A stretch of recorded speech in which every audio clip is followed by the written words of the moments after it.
Mike Vandenberg mixtape.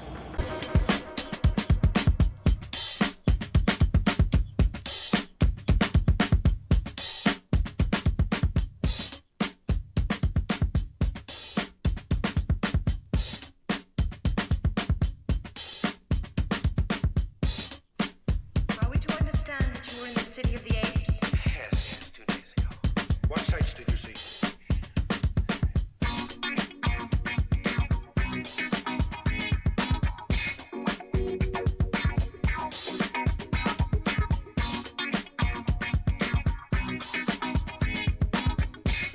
Thing out there, an atomic bomb? God? You don't understand, Mr. Brent. The bomb is a holy weapon of peace.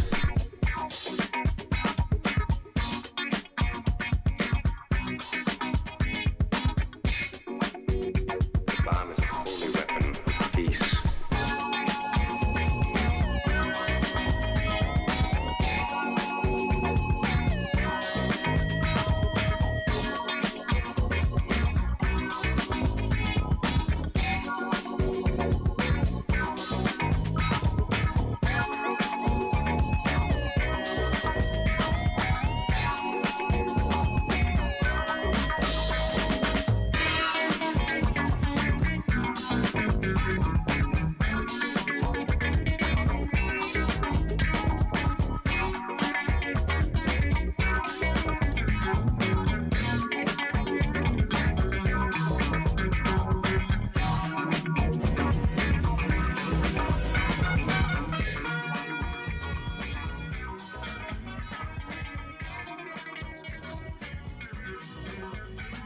Good morning, everybody. Test 1, 2. My ears are a little low. Test 1, 2. Good morning, everybody. Welcome to the show. This is Gigaohm Biological. Good to see everybody in the chat. The streak is alive, Brother Spoon. That is correct.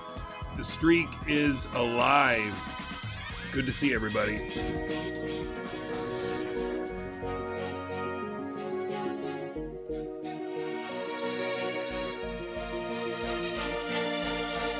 Hello, and welcome to episode 4 of The David Frum Show.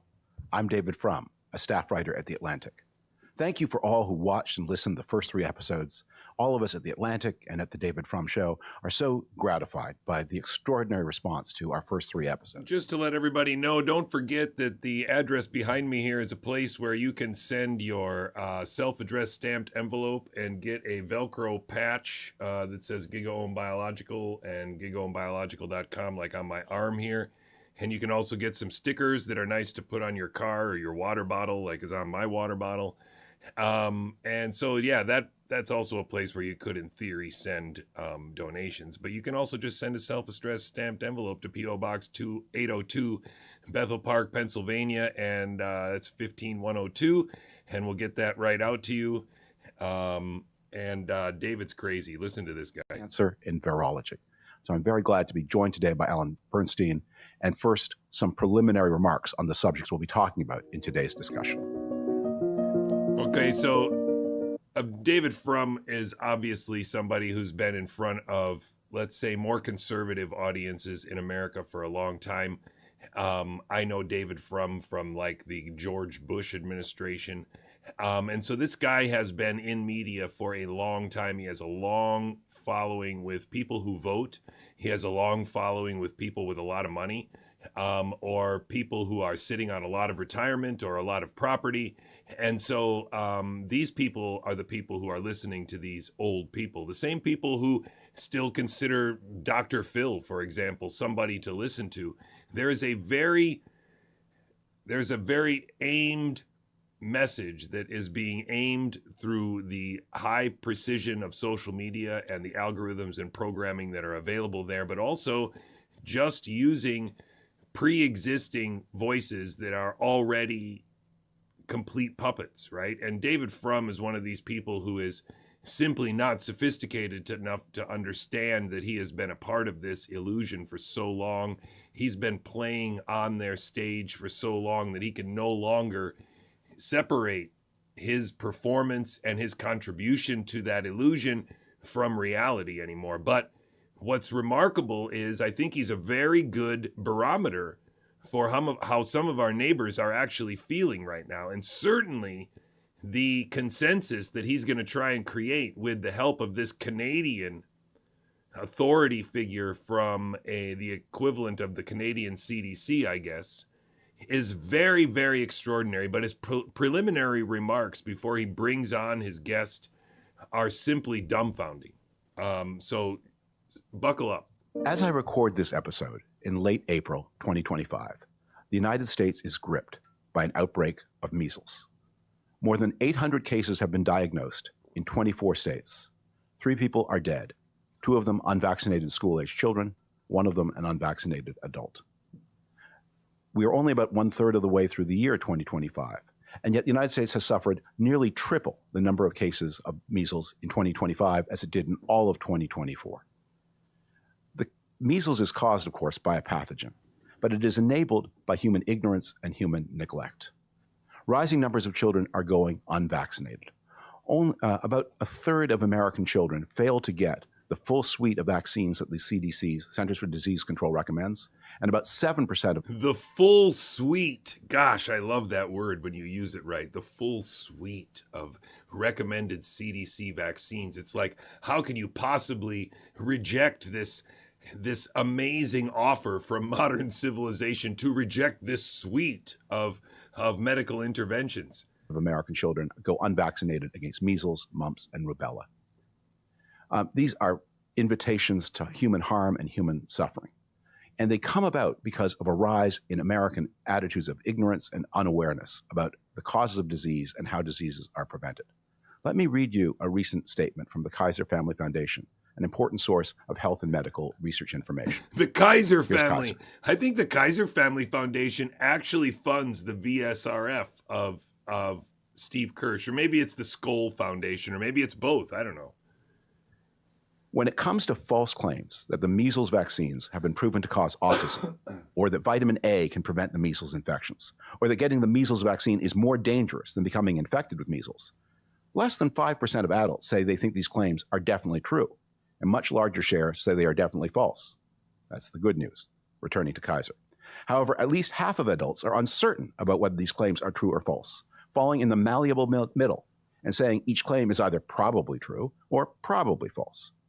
While at least half of adults express some level of uncertainty, partisans differ in the shares who say each of these false claims is definitely or probably true, with Republicans and independents at least twice as likely as Democrats to believe or lean toward believing each false claim about measles. 1/3 of Republicans and 1/4 of independents say it is definitely or probably true that the MMR vaccines have been proven to cause autism, compared to 1 in 10 Democrats.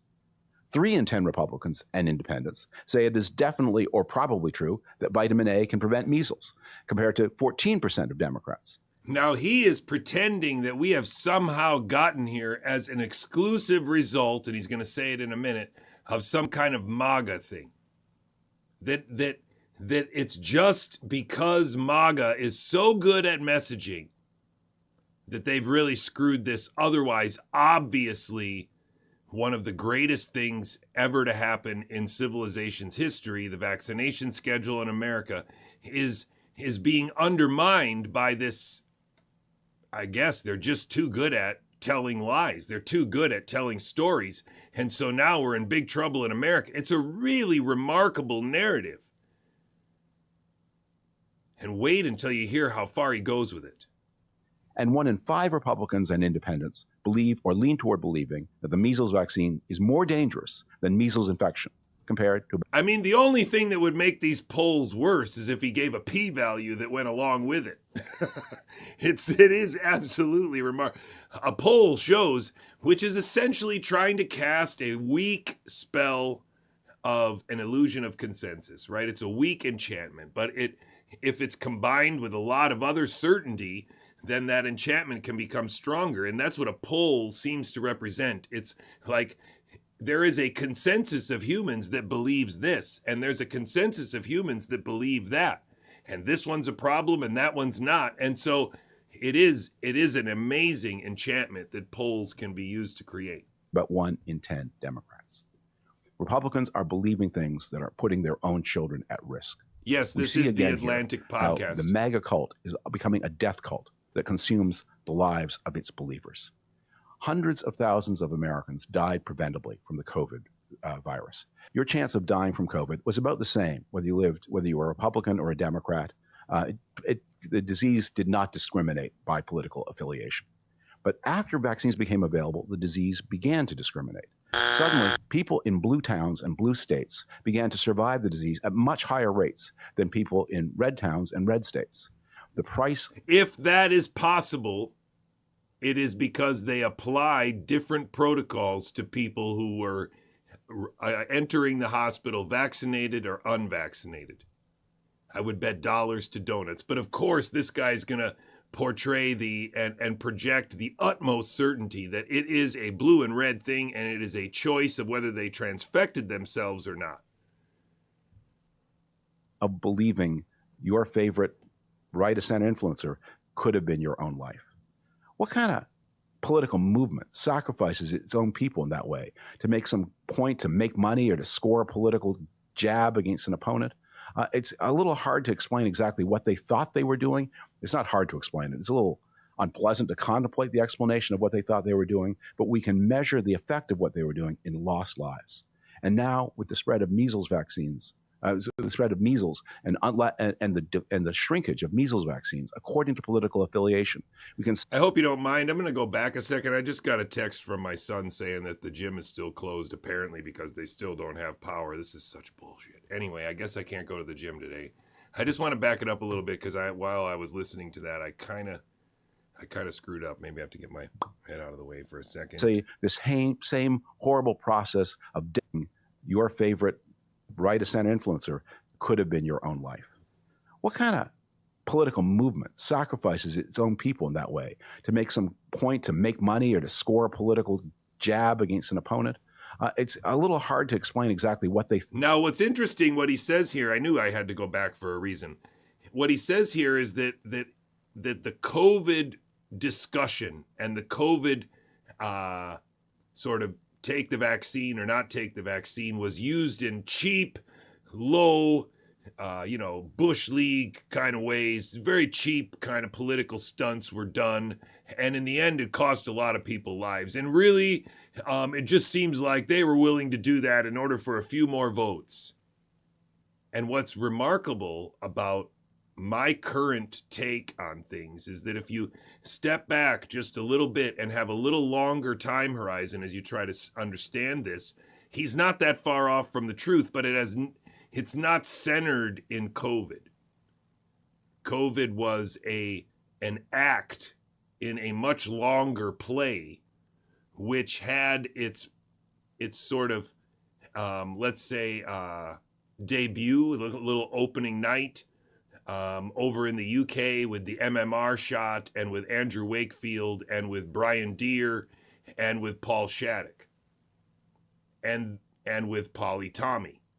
And then that same shtick was brought to Broadway in the United States.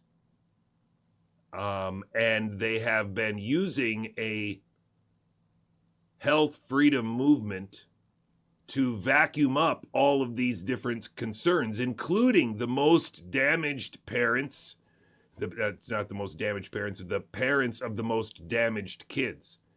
And the parents of the most damaged kids are sucked into this movement or stood in front of by this movement. And it seems like they convinced an awful lot of people to believe that this movement would ultimately succeed once Robert F. Kennedy Jr. got into the White House, and he would change things once Robert F. Kennedy Jr. was elected to a office.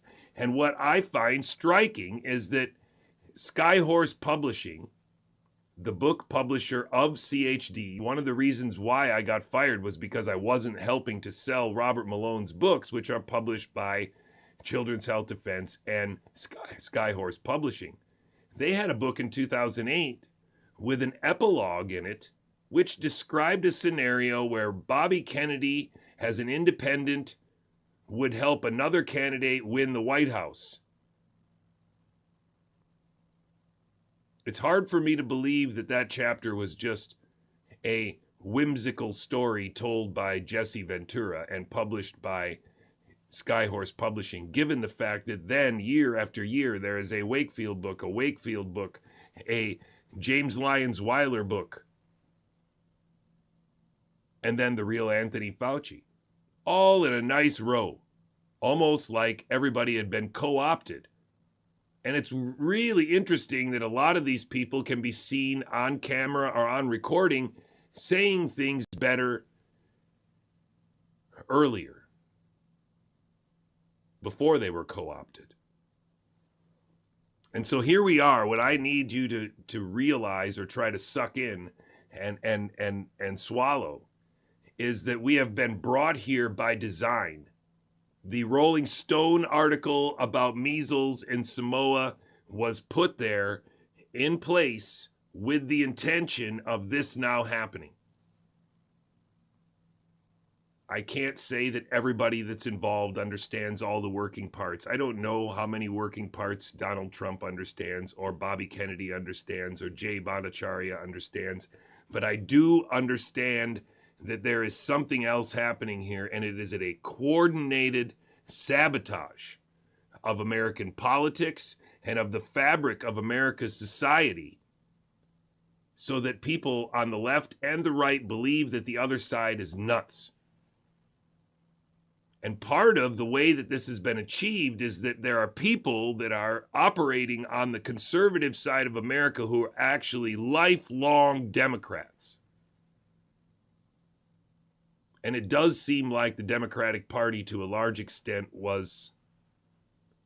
they're both corrupt, right? And it does seem as though there's something going on inside of the Democratic Party which may be more united in its funding and its commitment to the script than what happens over on the conservative side. The conservative side may be in America a little bit more like herding cats, trying to get a bunch of people to believe that they're all on the same side when they're maybe not so much on the same side. Whereas on the left, there seems to be a very, very strong commitment to a unified front and list of arguments and talking points and visions, and that's a little more frightening, but nevertheless, it is striking to see somebody like this guy, essentially a neocon, on the opposite side of what would be the Bannon populist movement, health, freedom, Mary Holland, and Robert F. Kennedy Jr. Thought they were doing, it's not hard to explain it. It's a little unpleasant to contemplate the explanation of what they thought they were doing, but we can measure the effect of what they were doing in lost lives. And now, with the spread of measles vaccines, the spread of measles and the shrinkage of measles vaccines, according to political affiliation, we can say this same horrible process of death by political partisanship reoccurring in the middle 2020s as at the beginning of the 2020s. Against this spread of weaponized ignorance, what is needed is the clearest possible messages from everyone in positions of authority, whether public or private, that it is your duty as a parent to see that your child is vaccinated against preventable disease. And if your children are unvaccinated, you have failed in your duty as a parent. And that is a message that needs to be spread by everyone who's in a position to spread a message. Now we're starting to get into this category of statements where you can almost hear him justifying extreme measures. And I think I want to give another hat tip to Louis C.K. and the clip that Mark Kulak tipped me off to, where Louis C.K. is waxing intellectual about people that get very upset about abortion clinics. And he explains that, I kind of understand how they feel, because they think that those abortion clinics are killing babies. And so if you think that they're killing babies, it kind of makes sense that you would go and act a little extreme about it, get a little fired up about it. And now, if you believe that Robert F. Kennedy Jr. is putting kids at risk, if you believe that a parent that does not choose to vaccinate their child is guilty of some kind of crime, there's a social there's social friction being set up here that is very far from let's say, a Chicago Cubs, Chicago White Sox rivalry. And that's what I find most disturbing about what I see on the internet and what I see on mainstream media. It is frightening because there is a unified front. This message is very, very clear. And it is impossible to see the history of this story without seeing this red thread of Bobby Kennedy slowly being inserted into this narrative and pieces of this narrative being laid down. Meanwhile, people being absorbed into this narrative with the narrative itself actually not making any progress. Autism has become more and more complicated because we diagnose it differently, but also because the big top tent of health freedom that ICANN and CHD have established have sucked in all kinds of things that aren't involved with injury as a result of intramuscular injection. Even though in the beginning, that's why the World Mercury Project changed its name to Children's Health Defense, was to, I guess, fight against the dangers of intramuscular injection. No. That's not what they were fighting against. They were fighting for the truth about autism or something like that. And that's where these rise and resist, people over profits, truth over lies, courage over fear come from. They don't say anything because their intention was never to get anywhere. Their intention was to get Robert F. Kennedy Jr. somewhere and use these people as the voters, as the masses. This was their strategy. And he claims not to be able to see it. He claims that it's just some MAGA thing. It's not a cheap stunt, ladies and gentlemen. It is the inversion of our sovereignty with the intention of changing our children to experimental animals so that they can be sampled regularly for the goals of what was the Human Genome Project. And the authorities should also say that in the hard cases where it can be shown that a child died because of an intentional failure by the parent to vaccinate the child, that parent should be held to account in much the same way as, in my opinion, if the child died because of an unsecured firearm in the child's home left there by a parent, the parent should be held to account. Protecting your child is your most important duty as a parent. Put the gun in a safe and make sure the child is vaccinated. And yet, instead, we're seeing people put into positions of high authority who are not only hesitant to spread that message, but in fact are the leading hoaxers and fraudsters against the vaccines. At the head of the Department of Health and Human Services is the most notorious proponent of letting people suffer the measles death. I take issue to that. The most notorious one is Andrew Wakefield. Come on, man, get your shit together. Of spreading false claims, outrageous claims, debunked claims, exploded claims against the vaccines. And by the way, demeaning and insulting people who struggle with autism. People with autism can live meaningful lives. Yet, according to our present secretary, they're no better than wasted lives and useless people who need to be counted in some kind of registry so we can keep tab of their numbers for what sinister purpose who can barely begin to imagine. Oh, we know what it is. It's to solve the chronic disease crisis, right? Remember, we heard Nicole Shanahan saying it on the campaign trail that they were going to make a database and they were going to share the data from all other countries too. All the countries that want to beat this chronic disease thing, they're going to use AI and it's going to be great. Mary Holland has said the same thing. And now he's going to characterize it as what? But clearly not from a position, not for a purpose of respect and dignity. And because of this outrageous and cruel lack of regard for people who are on the autism spectrum, many of which spans a lot of cases, both worst cases and less bad cases, he is urging Americans, or he has over his lifetime urged Americans to leave their children unvaccinated, and as Secretary of Health and Human Services is staffing his agency with people who are at mealy-mouthed or worse in the fight against this preventable, unnecessary cause of death. The anti-vax ideology comes from some strange places. It comes, I think, in the first place, from a myth of a benign nature. And so I think one of the reasons why it tended to, maybe before the Trump era, be so prevalent on certain parts of like the vegetarian left If you believe that nature is kind and good and benign, It's funny, right? It's the vegetarian left, but now the vegetarian left has become the carnivorous right. It's so bizarre. Listen to this. and only human, and the only wickedness is human.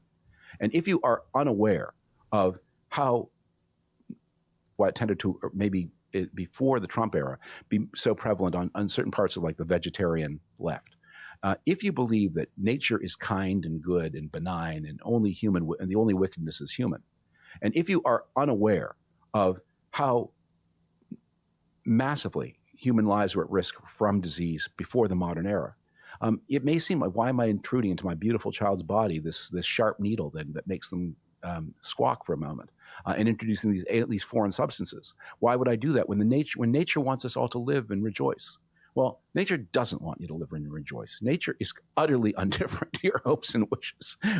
And if it were up to nature, half your children would be dead, and you'd be dead too by age 50 at the latest. Nature is not our friend. Nature is a resource that we must protect and steward, but it is not our friend. It does not wish us well. It doesn't have wishes at all. I think some of the anti-vax cult also comes from another myth, the myth of malign government.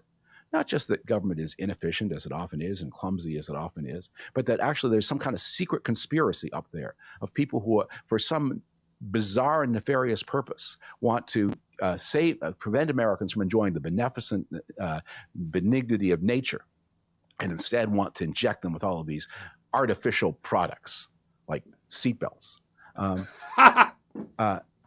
I think this is the part of the myth that has gained the upper hand most recently, this myth of conspiracy and government and other high places. But the truth, nature is not benign and government is not malign, but there are a lot of fraudsters out there. That's the truth. And they have more ways of reaching people than ever before. Oh, my and goodness. The cost of these frauds is becoming ever more terrible in lost human lives. So as you listen to my talk today about Alan Bernstein, we're going to talk about many of these issues. I think we're going to try to talk as dispassionately as possible. But as I talk about them, I'm really angry about this. It should be one of those things that just as there are no Republican and Democrat ways to sweep the streets or shovel the snow, there should be no Republican or Democrat way disagreement about protecting our children from preventable diseases. All of us should salute vaccination. It's one of the most magnificent achievements of human civilization. One of the ways that marks us off from all the sad eras that went before us, and parents had to grieve half their children before their third birthday or before their 20th birthday. We have an opportunity to live better, healthier lives than ever before in history. How could we refuse such a thing? And how much should we condemn and revile those people who deceive their fellow citizens into refusing this magnificent gift of science and technology? So we're going to speak dispassionately with Alan Bernstein. One of the ways that marks us off from all the sad eras that went before. Listen to this very carefully, because he is talking specifically about how would I deal with somebody like Jayanta Couey. Because Jayanta Couey is actually a lot worse than Robert F. Kennedy Jr. or Mary Holland or Brian Hooker or Meryl Nass, because I say without hesitation that intramuscular injection of any combination of substances as medicine is a dumb idea. I will say that the vaccine schedule in America is unequivocally a criminal enterprise. There is no biological basis for injecting things into the muscle, and anybody that thinks so is just an ill-informed, non-thinking zombie. It's impossible for me to believe, but it's true. There's not a single MD that has come to me and said, hey, wait a minute, I've got a couple exceptions to the intramuscular injection is dumb thing. Be careful, Jay. Because there aren't any exceptions. The idea is absolutely preposterous. That's why it's so hard for it to disappear. So hard for people to challenge it, especially when there's been a fake anti-vax movement in America sucking all of these thinking people up into a never-ending hamster wheel where we'll get to it next year. And let's fight the mandates and advocate for free speech.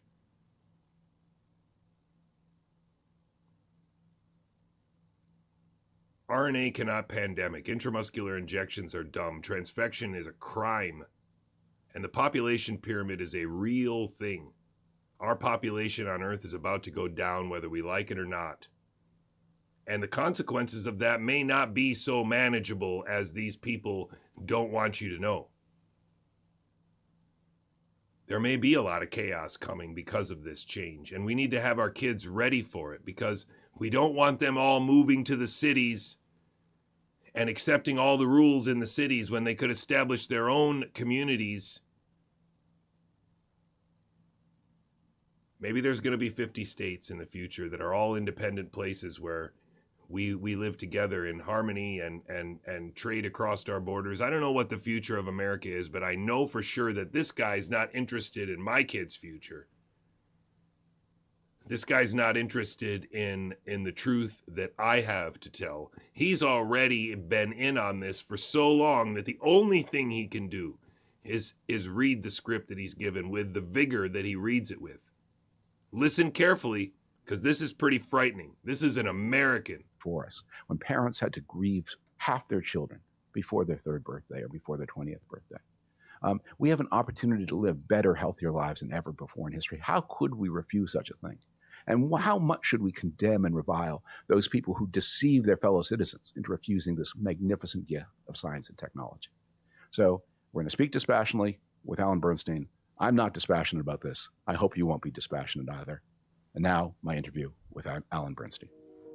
That's some pretty crap. And I could go on, but I won't.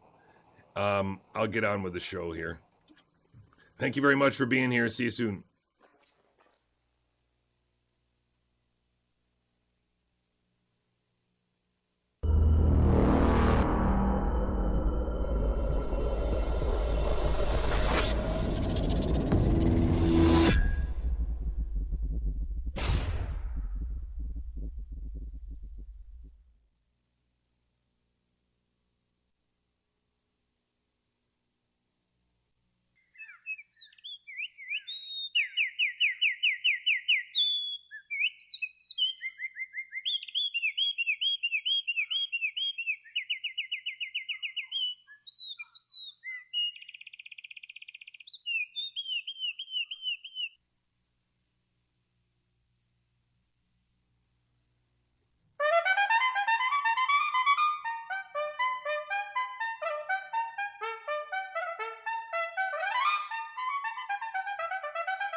Good morning, ladies and gentlemen. Welcome to the show. It is 11:49, almost noon in Pittsburgh, Pennsylvania. We had a big storm a couple days ago. There's still trees all over the place, and power's not installed everywhere. So I got a little extra time for you this afternoon. Life is a pattern integrity with a trajectory across time. Life is a pie with a tat. The new Biology 101 is something that makes me bounce out of my bed in the morning. And up until now, the voice that you're hearing is Jayanta, the chief biologist of Gigaohm Biological out of Pittsburgh, Pennsylvania. You can find the work of my previous stuff as an academic biologist on PubMed, of course. I presented to Panda a few times, but those are all lost. But you can find a lot of those ideas being recycled quite regularly on a blog called, it's a Substack actually, called Woodhouse 76. A woman by the name of Jessica Hockett, and a man by the name of Jonathan Engler, also associated with the Medlar group Heart in the UK and the Medlar group Panda, as I said before, in South Africa. These two are collaborating often on this Substack Woodhouse 76 to take my ideas and to have fake dialogues with other fake people like Claire Craig or Pierre Corey. And so if you see any of these articles out there and you think, wow, these ideas are strikingly similar to what JJCouey says, although a little bit watered down or a little bit complicated, or, you know, they're trying to make some big philosophy out of it, then you can pretty much see the evidence that again, these people are just, they're desperate at this point, right? They tried to get me very, very locked into the lab leak by making me one of the experts in the writing of the Wuhan cover-up book with Robert F. Kennedy Jr., who's now the Health and Human Service Secretary of America. and also actually gave me a job for a half a year as a staff scientist under the direction of Brian Hooker at Children's Health Defense. And at some point in time, this whole illusion just started to fall apart for me. And as I tried to explain to people what I was realizing, everything just kind of shut down. Even the guy that used to meet me at parties in California just doesn't talk to me anymore, even as he's rising from virtually a nobody to the head of the NIH. So people that have paid me aren't paying me anymore, that's for sure. Welcome to the show. This is Gigaohm Biological, where biology is the way. And we usually do a journal club for Gigaohm Biological's New Biology 101, because that's the only work I'm doing right now. I'm just trying to read. I can't really teach this stuff until I've read a few more books. And that sounds silly, but actually there are so many books that need to be read again and reassessed, because essentially what they've done is they've taken modern virology and written a bunch of books which are now in front of other books on the bookshelf, so that when you pull down some books about microbiology, you're actually pulling down some books called virology, and you get a whole nother story which kind of omits this huge part of our biology, which is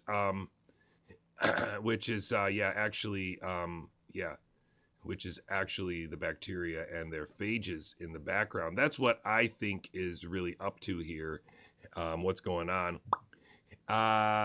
It's for all the marbles. It's for the grandchildren of Earth. That's why we have a fake anti-vax movement in America, and why we've had one for a very long time. I think we have to seek the truth together. That's what that phrase means up there. I think the way that we seek the truth together is first try to come to understand what this bad biology is and how deceptive it can be if it's applied correctly. And it's just a language trap, right? It's just the use of these terms with a lot of confidence and a lot of certainty, and reinforcing assumptions that have never actually been proven through experiment. And that's where we are with evolution because DNA. Even Darwin wouldn't be where we are right now, despite the discovery of DNA, unless it wasn't for all the insistence of all these people around that this is essentially where we are and everything's done. We've learned something, right? The Human Genome Project is done in 2000, and now it's on to the human genome business, right? And that's really the illusion here. And I think it is really about understanding how this background has been misconstrued as a coronavirus when it's much more likely that this is a irreducibly complex background of DNA signals that have been misconstrued with non-specific PCR tests. A way to challenge anybody on that is just to say, wait, RNA cannot pandemic. It doesn't have any of the magical qualities of DNA that enabled evolution, that make inheritance so powerful. How the hell can you say that RNA can do all of those things when it doesn't have any of the magical qualities of the DNA molecule that supposedly describes evolution or makes evolution possible? And so that lie has been told for 5 years straight, and there have been some very specific people in place to curate that narrative to make sure that nobody gets too far off of that narrative. And incidentally, talking about COVID shots but not talking about 2020 is basically how they do it, because none of these people who are making any useful contributions to understanding our way out and haven't up until 2025, really. And so the best way to explain this to your family and friends about the non-specific PCR tests is that using their tests to find their ghosts does not make their ghosts real, nor make you a ghostbuster. And yet all of these people, Robert Malone, Meryl Nass, Ryan Cole, Peter McCullough, Jessica Rose, none of them, and perhaps the best one being Kevin McKernan, who was on podcast after podcast in 2020 talking about PCR and how useful it is or might not be and can be, but certainly we can use it to find the novel virus. It just might have been around a little longer because we haven't been testing. But his assumptions are that yes, the tests work, yes, the ghosts are real, and yes, you can be a ghostbuster if you start a testing company. And so if you see that as the primary illusion that none of these people challenged until it was time to say the COVID shots were bad, and then they said the COVID shots were bad, they sustained this illusion And there were more than 220 EUA granted products in America for the first 2.5 years that allowed this illusion to be created. And none of these people provided any useful scrutiny of those products, which are now essentially godfathered into approval and being used all across America and around the world as standard diagnostics. This is very, very bad. And so I've always tried to put this slide up here, remind you again that we can say it in one slide. It's very important that when people are saying that, you know, Jay's got, I don't know, some problem or he's always mean to everybody, it doesn't really matter anymore who I'm mean to or who I was mean to. There's a way out, and it's very simple. These ideas are very simple, and I don't need my name on them. We just have to start fighting the real battle, asking the real question. Is intramuscular injection indeed dumb? Can really RNA, cannot pandemic? Are we sure about that? Because if that's true, that might be one of the most important things we teach our kids. If intramuscular injection is really dumb, maybe that's a phrase that can wake up some doctors who are willing to read. If transfection is really what it was called back in when Brian Hooker was working for a national institute, if it was called transformation for years before the pandemic, then indeed transfecting healthy people is a crime. And I think Jesse Gelsinger's dad would say so too. The population pyramid is a problem, and I fear that they have created a mythology in order to have the excuse to continue to manage it.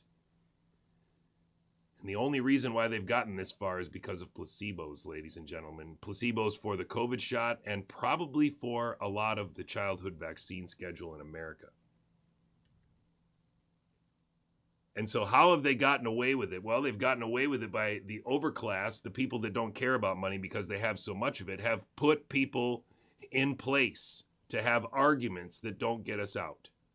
People like Peter Thiel and Elon Musk are the front-facing people of this group of meddlers, this group of weaponized piles of money that have put people like Robert Malone and Meryl Nass and Mary Holland and Del Bigtree and all of these people in place to control this populist movement, this health freedom movement that would be skeptical of electromagnetic radiation and would be skeptical of food dyes and skeptical of processed foods and skeptical of glyphosate and skeptical of autism and skeptical of what autism is and how to call it that.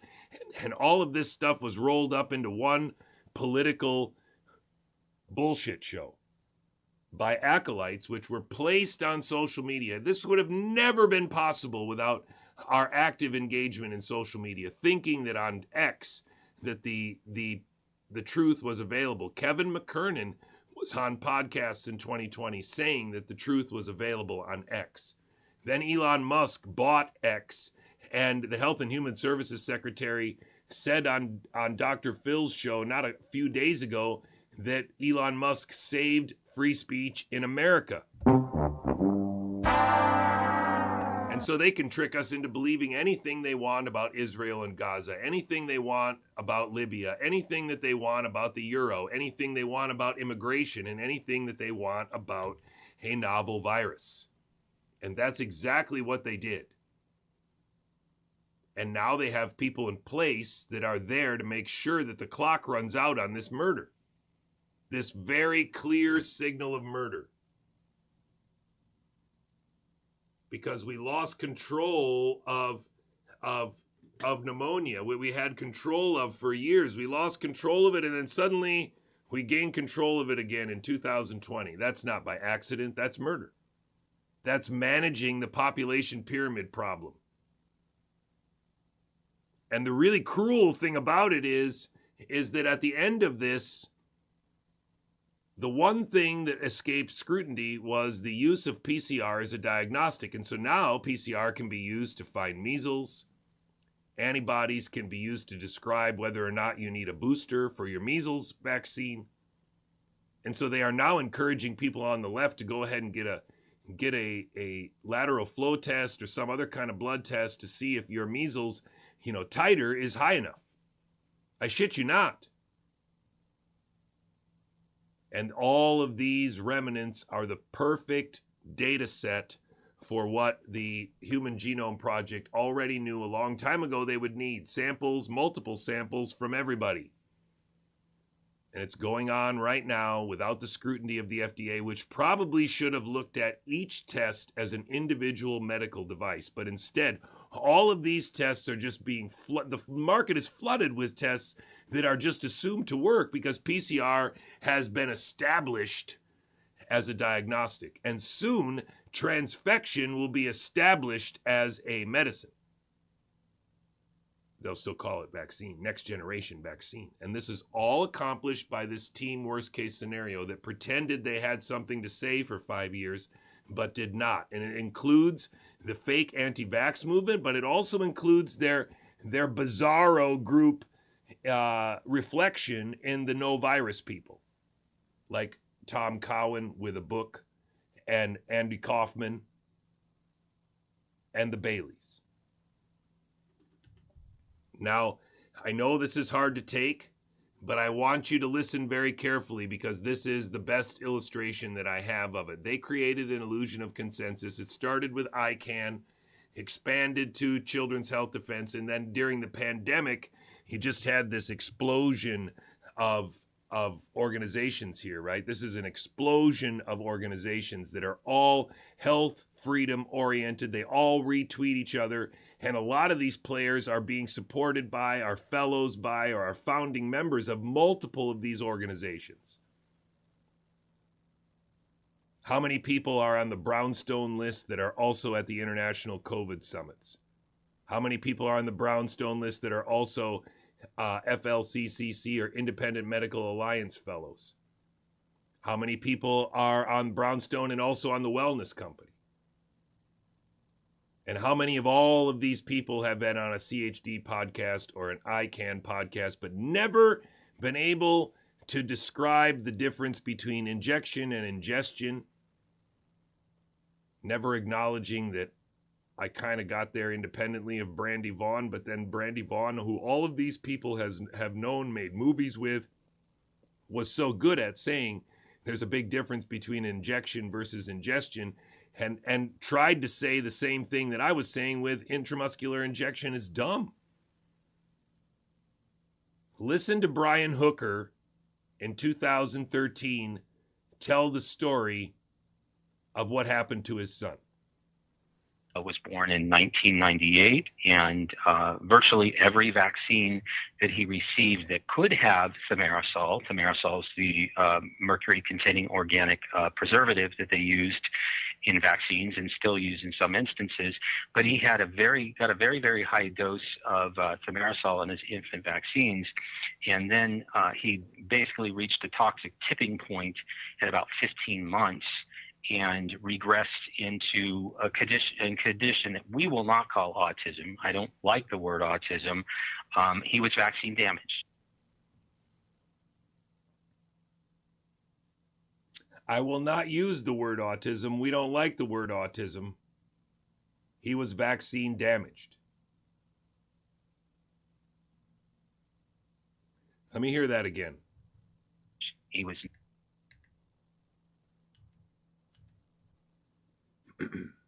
born in 1998, and virtually every vaccine that he received that could have thimerosal is the mercury-containing organic preservative that they used in vaccines and still use in some instances, but he had got a very high dose of thimerosal in his infant vaccines, and then he basically reached a toxic tipping point at about 15 months and regressed into a condition that we will not call autism. I don't like the word autism.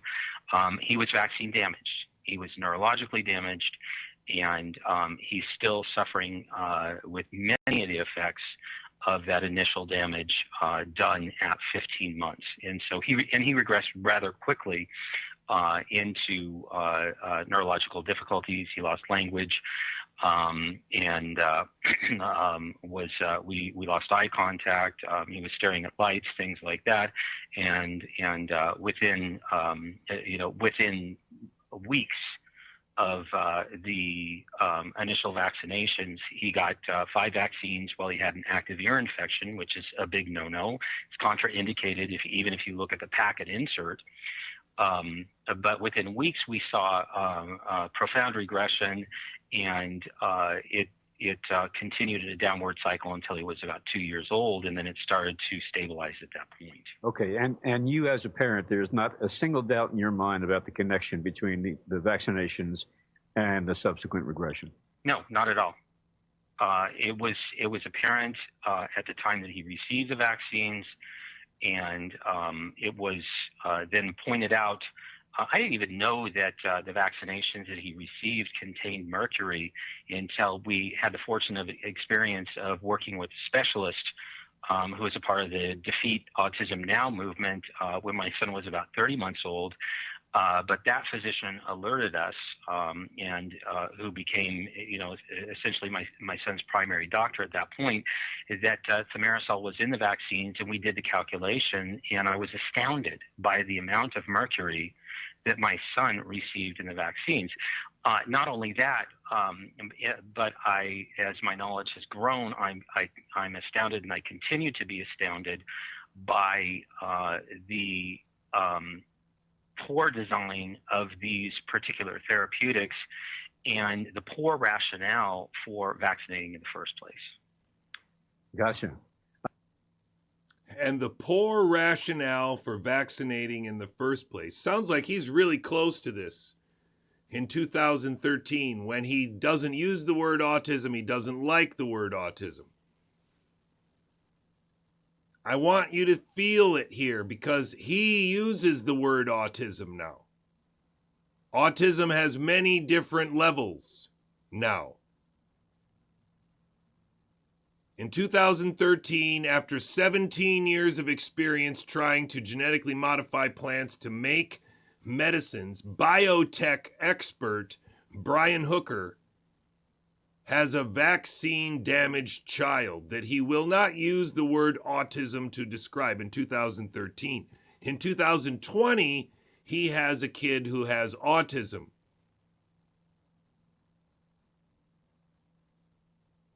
Now, I don't know if Brian is already on a narrative here where he's convinced it's mercury and unaware that there were a lot of other things in those vaccines that you shouldn't just write off. Brett Weinstein and his wife are now trying to they're slowly being given a script about excipients now. Yesterday they were talking about excipients. They almost got to the point where they were trying to differentiate between injection versus ingestion.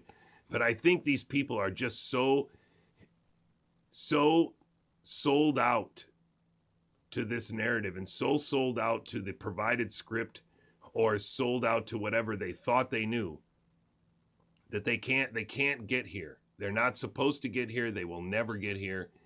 And any use of these words is used in an incorrect way. And if you don't see how impossible it is that somebody like Brian Hooker in 2013 could be there and now in 2025 is trying to advocate for the organization of a big top tent of health freedom with slogans like rise and resist, people over profits, truth over lies, and courage over fear, I don't know if I can help you anymore. If you can't see that Del Bigtree has made no progress in terms of prioritizing his messaging, prioritizing the understanding of things in the same way that I've tried to do, which is once I figured out that RNA cannot pandemic is an unchallengeable proposition, I started to say it every day. Once I figured out that intramuscular injection is dumb, is a proposition that nobody was going to challenge, I started saying it every day. Once Brandy Vaughn figured out that there's a big difference biologically between injecting something and ingesting something, she started to teach that regularly. But Brian Hooker, his progression can be charted by, at one point, being a biotech expert with 17 years experience working for a national institute, transforming and transfecting plants to express and make medicines, would not use the word autism to describe his vaccine-injured son, is now and did talk about asymptomatic spread of COVID, the insufficiently tested COVID vaccines, neutralizing antibodies, and a big top tent of health freedom behind Robert F. Kennedy Jr. I need your help, ladies and gentlemen. America is under attack. We are being undermined on all sides by people on a malevolent script that is designed to pit Americans against each other on preposterous ideas. And instead, I think we need to come together and as we realize that these people have overplayed their hand and they've revealed themselves for what they are, because there's no explanation for not getting here after 10 years of fighting or 20 years of fighting.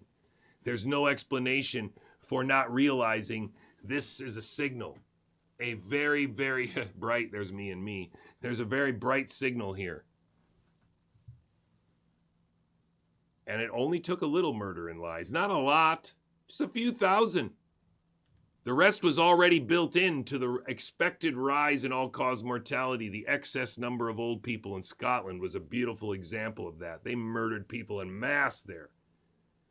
And now immigration's off the chart, of course. You know, we got to replace the bottom half of the pyramid.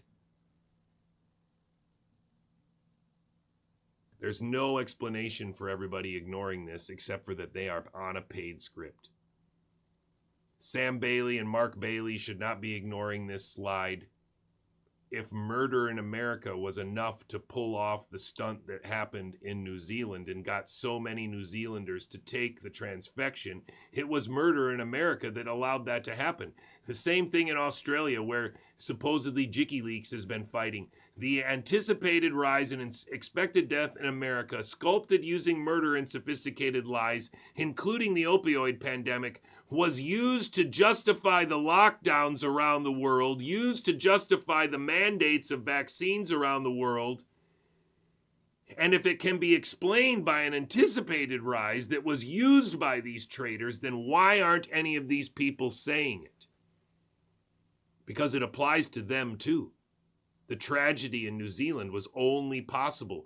The Jacinda Ardern show was only possible because they were murdering people in America and murdering people in Scotland and lying about what was happening.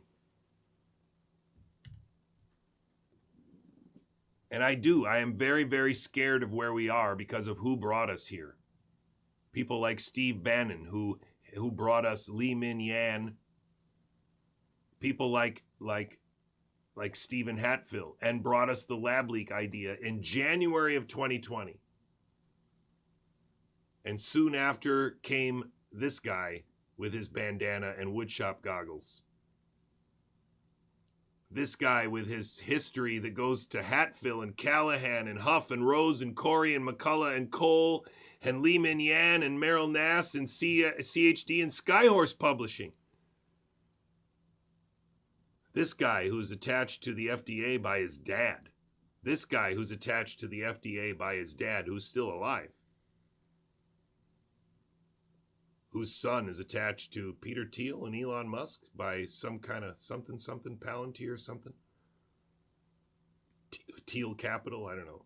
And then this guy, the Human Genome Project dude, who spent a couple years slandering me on X, writing a few Substacks, calling me chemtrail retarded. This guy, the former Human Genome Project guy that's now saying there's DNA in the shot, but knew all along that the RNA would never be made pure, knew all along that the endotoxins could never be removed, and knew exactly the process that couldn't be used to do it that would normally be used on any protein biologic, and that would be anion exchange chromatography. This guy with patents coming out of his brain, coming out of his ears, who's sold more companies than I've worked for, whose father was into microarray technology, whose brothers are curing cancer, who said that the FDA was annoying in 2020 and that the EUAs are 10 pages of hassle.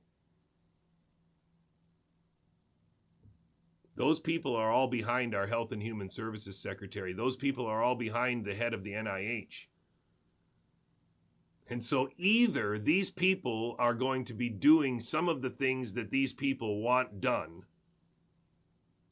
or these people helped him get where he is, and now he's just, like I described Jay Bhattacharya, as the mouse at Chuck E. Cheese's. He's not, they don't have any meaningful role in the business.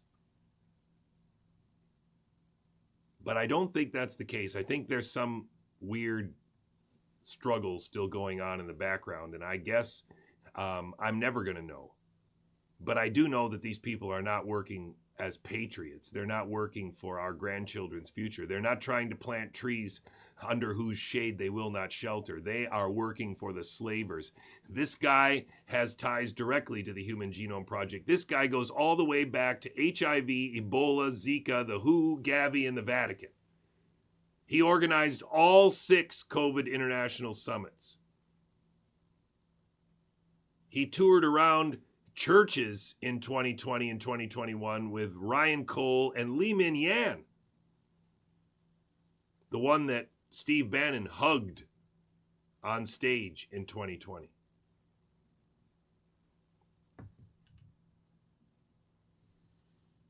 When Secretary Kennedy asked me to do to answer the question, what is causing the rise in autism? It's actually surprising how much can they get from the perspective of the other side in America. Jayanta Bhattacharya talking in front of a White House screen with Dr. Drew is like a capital. It's a wow. Are the people in the Republican Party so dumb? That's what they think. And more importantly, the words that Jayanta Bhattacharya says in this interview will make those people think, what in the hell is going on? This is an obvious bullshitter. An independent research program where the nation's scientists can bid for funding to study the program. We'll give data available to them so that they can analyze. They're going to bid for funding, and then they're going to get data from the government to analyze. That's exactly what he's saying. The links of autism with environmental exposure, diet. Remember, Brian Hooker of 2013, with 17 years experience transforming and transfecting plants, does not use the word autism, doesn't like the word autism because his son is vaccine neurologically damaged. And those are real parents. The trouble is that there are a lot of less damaged people, and then there are a lot of people who have been led to believe that they fit into this category when they don't. And that now we're supposed to make some distinction between the people who show real bad symptoms after getting hit in the head with a baseball bat and some people that are still able to do math. And if you got hit in the head 5 times in one day, it's a lot more likely that you're going to show severe symptoms. That's true too. But I'm not sure any of those observations have anything to do with the benefits of getting hit with a bat in the head.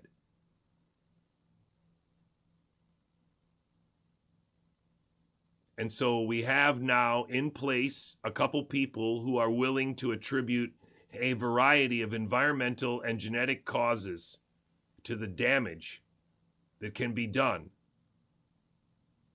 to a child by the world, by nature, and ignore the fact that the vaccine schedule is essentially equivalent to hitting children in the head with a bat.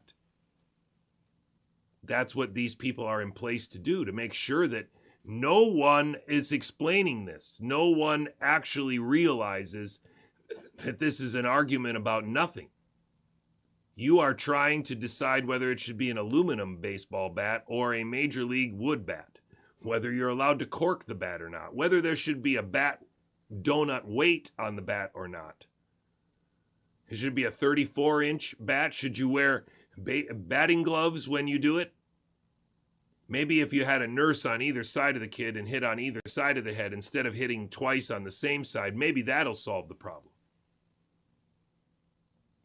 And if you put yourself into the mindset where intramuscular injection is dumb, just like hitting your kid in the head with a baseball bat is dumb, And then you realize that, well, you could argue that it might be less dumb if you hit him in the occipital lobe, because the temporal lobe is really soft.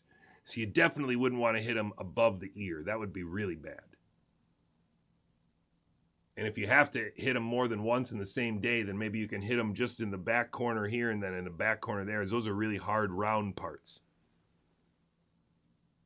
It's almost like arguing that, you know what we're going to do? We're going to fracture your kid's skull repeatedly during childhood so that he doesn't have to wear a bicycle helmet or a motorcycle helmet when he's older. That's where we are, ladies and gentlemen, and it is very frightening because not only is this guy on Dr. Drew, but we have Robert F. Kennedy Jr. doing a show with Dr. Phil. Now, why? Is he can't get on Fox News? He can't get on NBC? He couldn't get on The View? Why is he? What is going on? And ask yourself the same question. What's going on here? What is this? At night these days, top of the list, the health of our loved ones. So it's only fitting that Sambrosa Night Syrups has stepped up to sponsor tonight's Dr. Phil Primetime Special, RFK Jr., the first 100 days. From day one, Sambrosa has been a massive supporter of the... So he's going to do a commercial here, so I'll break into this for a second. Remember, Robert F. Kennedy Jr. is the guy who promotes Andrew Wakefield and Polly Tommy. Remember that Polly Tommy in 1999 said that a wonder drug called Secretin had cured her boy Billy. Within days, I thought we might get to the stage where the improvement stopped or suddenly went back to where he was before. Polly tells ITV Tonight with Trevor McDonald, but we are making more and more progress. At one time, we were worried about Billy's education. Now, we are told he can start the mainstream school in September. To prove that Secretin was responsible for Billy's improvement, the Tommies withheld the monthly injection, and within days, he deteriorated but improved again once the treatment was restored. That convinced us, said Polly. Now, a really interesting twist to this story is... Ow, shit. I pulled out the plug again. That hurts. Ow. I forget. I'm using a different wire now, and so, I just pulled the plug out of my ears there. In 2008, which by my math is about 9 years after Polly Tommy cured her boy with Secretin thanks to Andrew Wakefield. In 2008, some lady named Jenny McCarthy is on the front cover of Us Weekly, and it seems like she has also saved her son. Her son, Evan, recovered from autism. How I saved my son. So I'm confused as to whether or not Polly actually had any luck curing her son. I'm a little confused as to what's going on, but I do know for sure that Brian Hooker in 2013 would not use the word autism. I know for sure he uses it now. I know for sure that this lady is in Vaxxed 2 and hasn't made much progress since she cured her son. She hasn't cured anybody else that I know of. Jenny McCarthy has just recently been on a bunch of programs. Dr. Drew said in that interview with Jay Bhattacharya that he was going to talk to Jenny McCarthy and he was going to apologize to her because he used to be skeptical. But she cured her son. Polly cured her son. Why aren't all these cures spreading around? What's going on?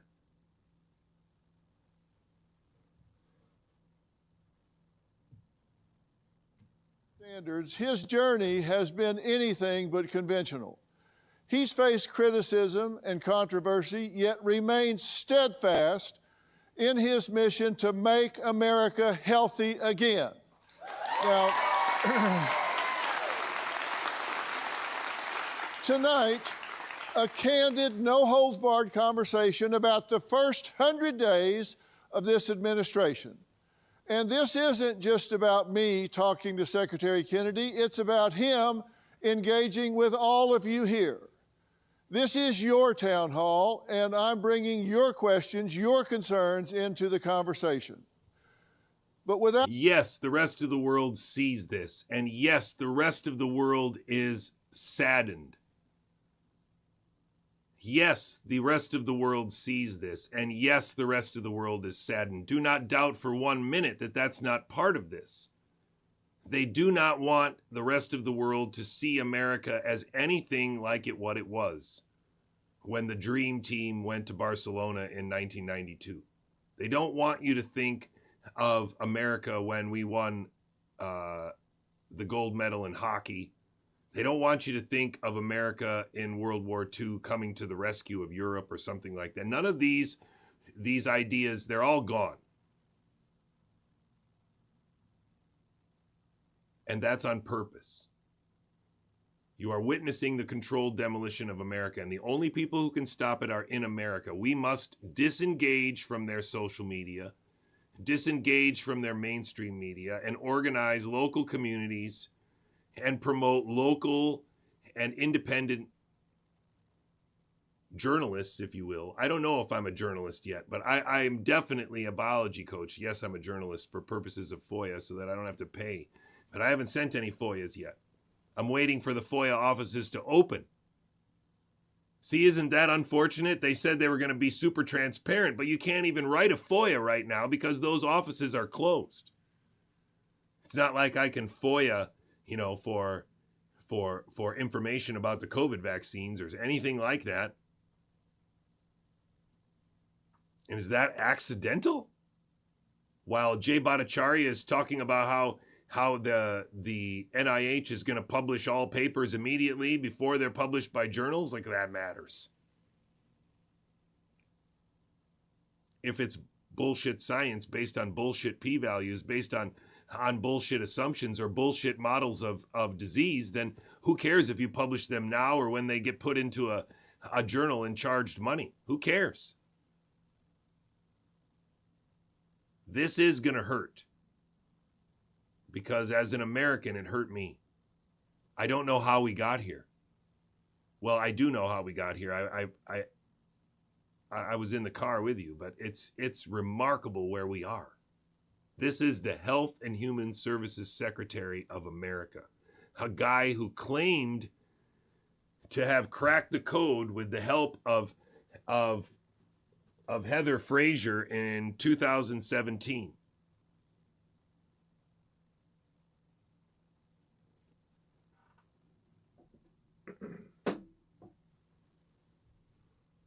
Without further ado, everyone, please welcome my good friend, Robert F. Kennedy Jr.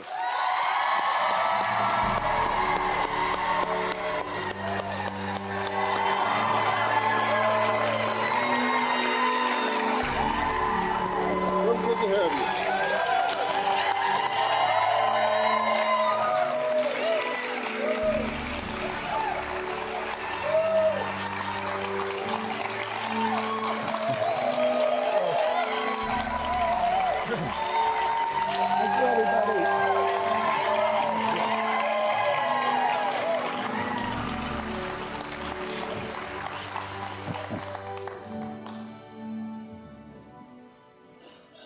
Well, what am I, chopped liver?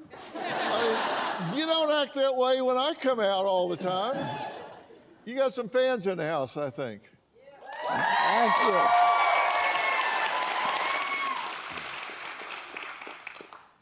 Listen, thank you for being here. It's good to see you again. We haven't seen each other for at least weeks. So you've been really busy.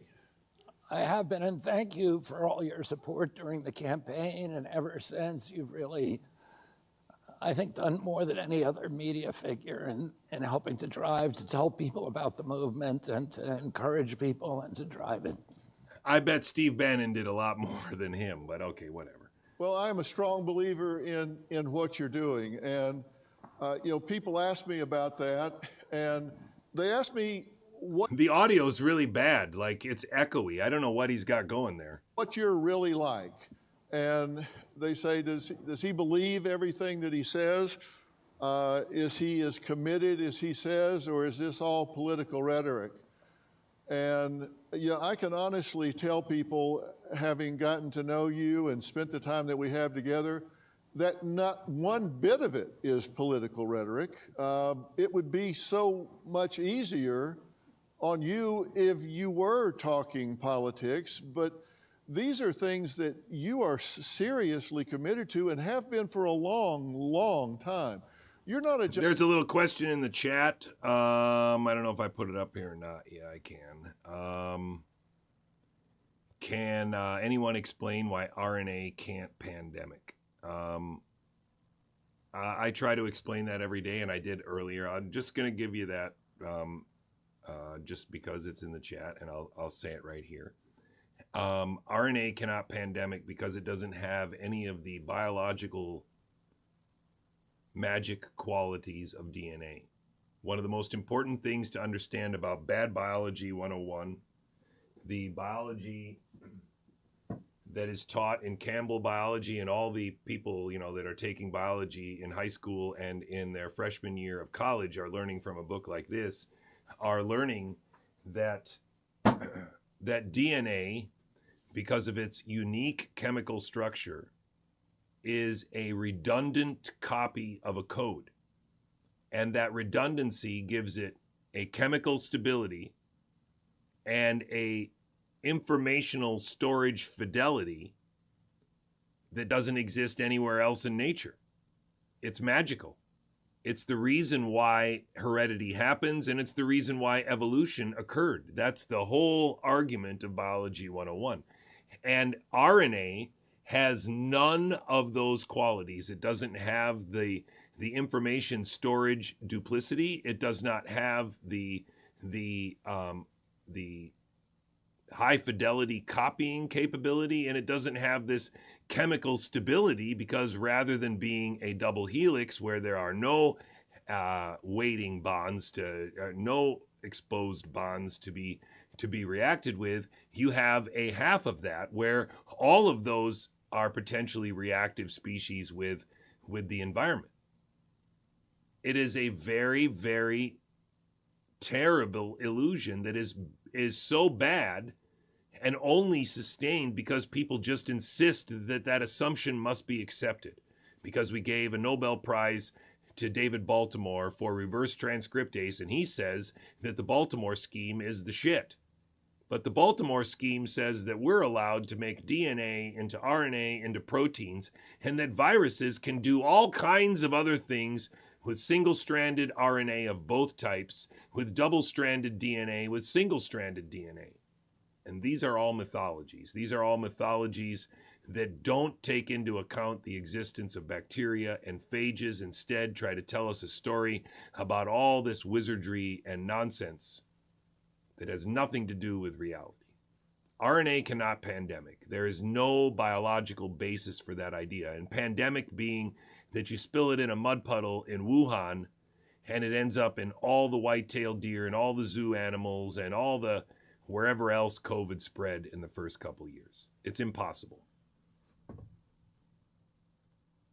Johnny, come lately to this wanting people to be healthy again and bringing health back to America. This is something you grew up believing. You were raised to believe that you really needed to be in the homes of average Americans, helping people get things that they didn't have access to, get to places they couldn't ordinarily get. That's the way you were raised. Is that a fair statement? Yeah, it was the way, I was an environmental lawyer for 40 years doing advocacy. I started the biggest environmental group, clean water group in the world. And it's called Waterkeeper, and it's still, we're in 46 countries. We have 350 waterkeepers, each with a patrol boat on a local waterway that sues polluters. And that was my career. I got dragged kicking and screaming into this arena, which through the vaccine issue. In 2005, I published an article in Rolling Stone on thimerosal, which is a mercury-based preservative that is used in vaccines. It was taken out of some children's vaccines in 2003. But So it's interesting already, this timeline suggests that Bobby was talking about thimerosal as the cause of something when he was already working on mercury. And then when we heard Brian Hooker talking in 2013, he was also hyper-focused on the mercury, even though we know from Brandy Vaughn and a lot of other people's work that there's a hell of a lot more in there than just mercury. Same year, the CDC recommended the flu vaccine, which is loaded with mercury. I really think that is the ultimate question walking right in. Well, how and why does that guy have time to appear on Dr. Phil? It is the exact same question that you should ask. Why is Jay Bhattacharya bringing Dr. Drew on a White House branded set? This is inexcusable. This is an embarrassment to America, and it's on purpose. This script is very, very malevolent. We cannot tolerate it. We must see it for what it is. For pregnant women in any month of pregnancy, for children at 6 months, and every year thereafter. And they're actually getting more. A kid today could get almost twice as much thimerosal as children in 2003, so there was never any break. And it's a neurotoxin, a very potent neurotoxin. It's associated with all kinds of neurological and autoimmune illnesses in kids. I wrote an article about that, and it really changed the course of my life. It wasn't something that I chose to do. And it was, you asked if this was It wasn't something that I chose to do. It's an interesting choice of words there. I don't really know what that means. What does that mean? They forced you to write the article? Sort of a political choice for me. This was literally the worst career choice that I could have made. And, I lost friends immediately. I lost a lot of family members. I lost a lot of my allies in the environmental movement, relationships that I'd built up, political allies that I'd built up for my whole life. And it's only, but I kept working on the issue, and it was only by hook and crook and divine providence that I ended up here. It certainly was not a plan. No, I know that it wasn't. But now you've pushed back against authority in the United States, particularly authorities, particularly lately, with regard to health. You now are the health authority in the United States, sitting atop the Health and Human Services with 82,000 employees and a $1.7 trillion budget, which represents... And he's on Dr. Phil, and he traveled to be in the studio.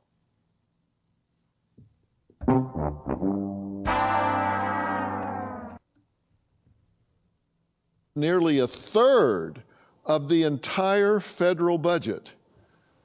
And he traveled to be on Dr. Phil.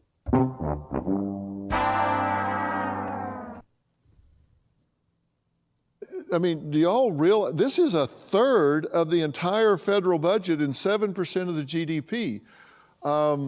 This agency is twice the size of the Pentagon, which is the next largest. Yeah, twice the size of the Pentagon. Our defense budget is dwarfed by it. And this is something that is so staggering to me, because we have the highest healthcare cost and the poorest healthcare delivery of the other 37 developed nations that it's compared to. You intend to change that.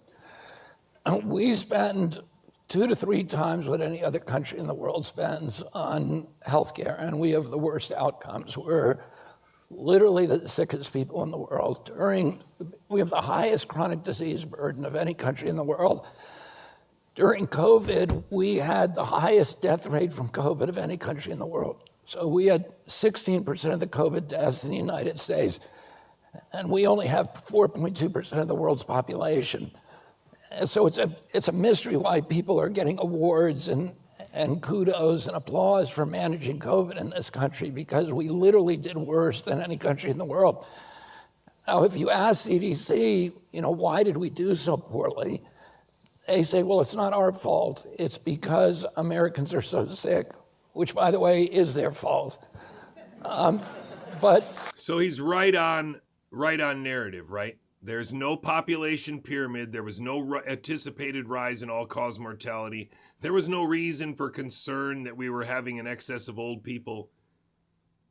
And COVID killed people. That none of this happened. There was no problem with a lack of antibiotic use or supplementary oxygen or ventilators, a poor use of PCR. There's no opioid epidemic at all. No death certificate fraud or financial incentives that might have been bad news, or, PCR's fine, lateral flow test. He's the head of the FDA. He could direct the head of the FDA to retest the lateral flow test, to go back through the 220 EUA granted tests to see if there was anything there worth looking at. He could reassess the opioid numbers. He could reassess the use of supplementary oxygen, and he could reassess the lack of antibiotic use to redo the numbers. But instead, he's accepting the numbers that he inherited from Fauci. He's accepting the numbers that he inherited from Azar, or whoever the guy was that he's replacing. See the malevolence here. See the script reading here. This is not an independent guy. This is a guy who auditioned and got the role. Maybe not the role that he wanted. Your body is a system, and when it's running right, you feel focused, energized, in flow, but sometimes we struggle to find that flow state. Why? Because there's too much static. And so now, the Echo Flask clears the static by infusing your water with molecular hydrogen. Now he does a commercial? So we're doing commercials on podcasts using the Health and Human Services Secretary of America to sell supplements. Is that okay? Dr. Drew using the NIH director to sell supplements, is that okay? Your flow state with the Echo. Because Dr. Drew and Dr. Phil are selling supplements using White House signage and the NIH director and the director of HHS. Water.com/Phil.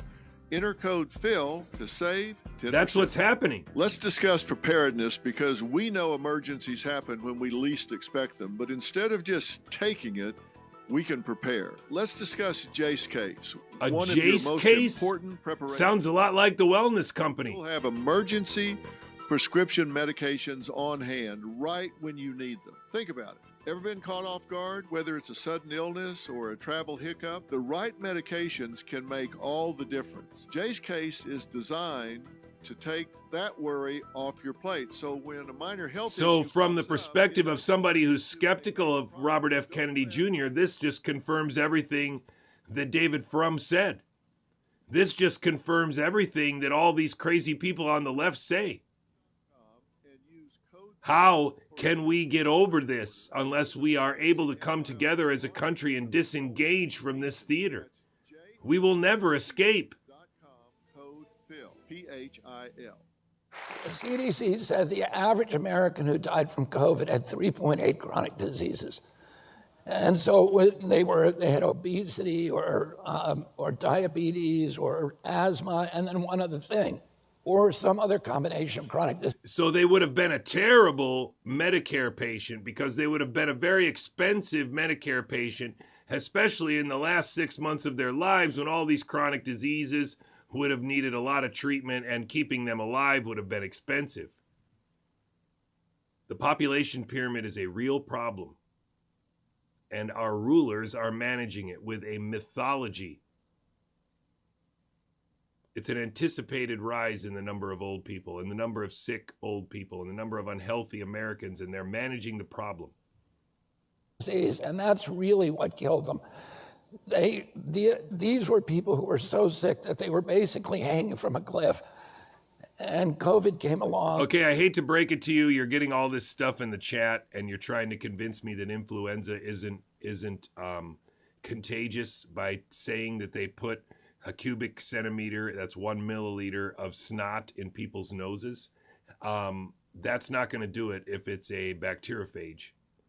And if any of these contagions are bacteriophages, then they're not going to spread by that kind of contact. They won't spread very often. They won't spread unless the bacteria are actively shedding phages. Otherwise, it won't spread like that. And so if influenza is a phage-based phenomenon that has been misconstrued as influenza, then you are right. It doesn't spread when they try to spread it like they say it spreads. But if they understood it with a little more nuance, then you might see how influenza and other things can spread, but they don't spread in the way that contagion says it spreads or the way that virology says it spreads, because the mechanism is not the same. The biological phenomenon is not the same, and it's a lot more variable if you throw in bacteria and bacteriophages. It's a remarkable level of complexity that has just been pulled out of the equation and eliminated from the cartoon.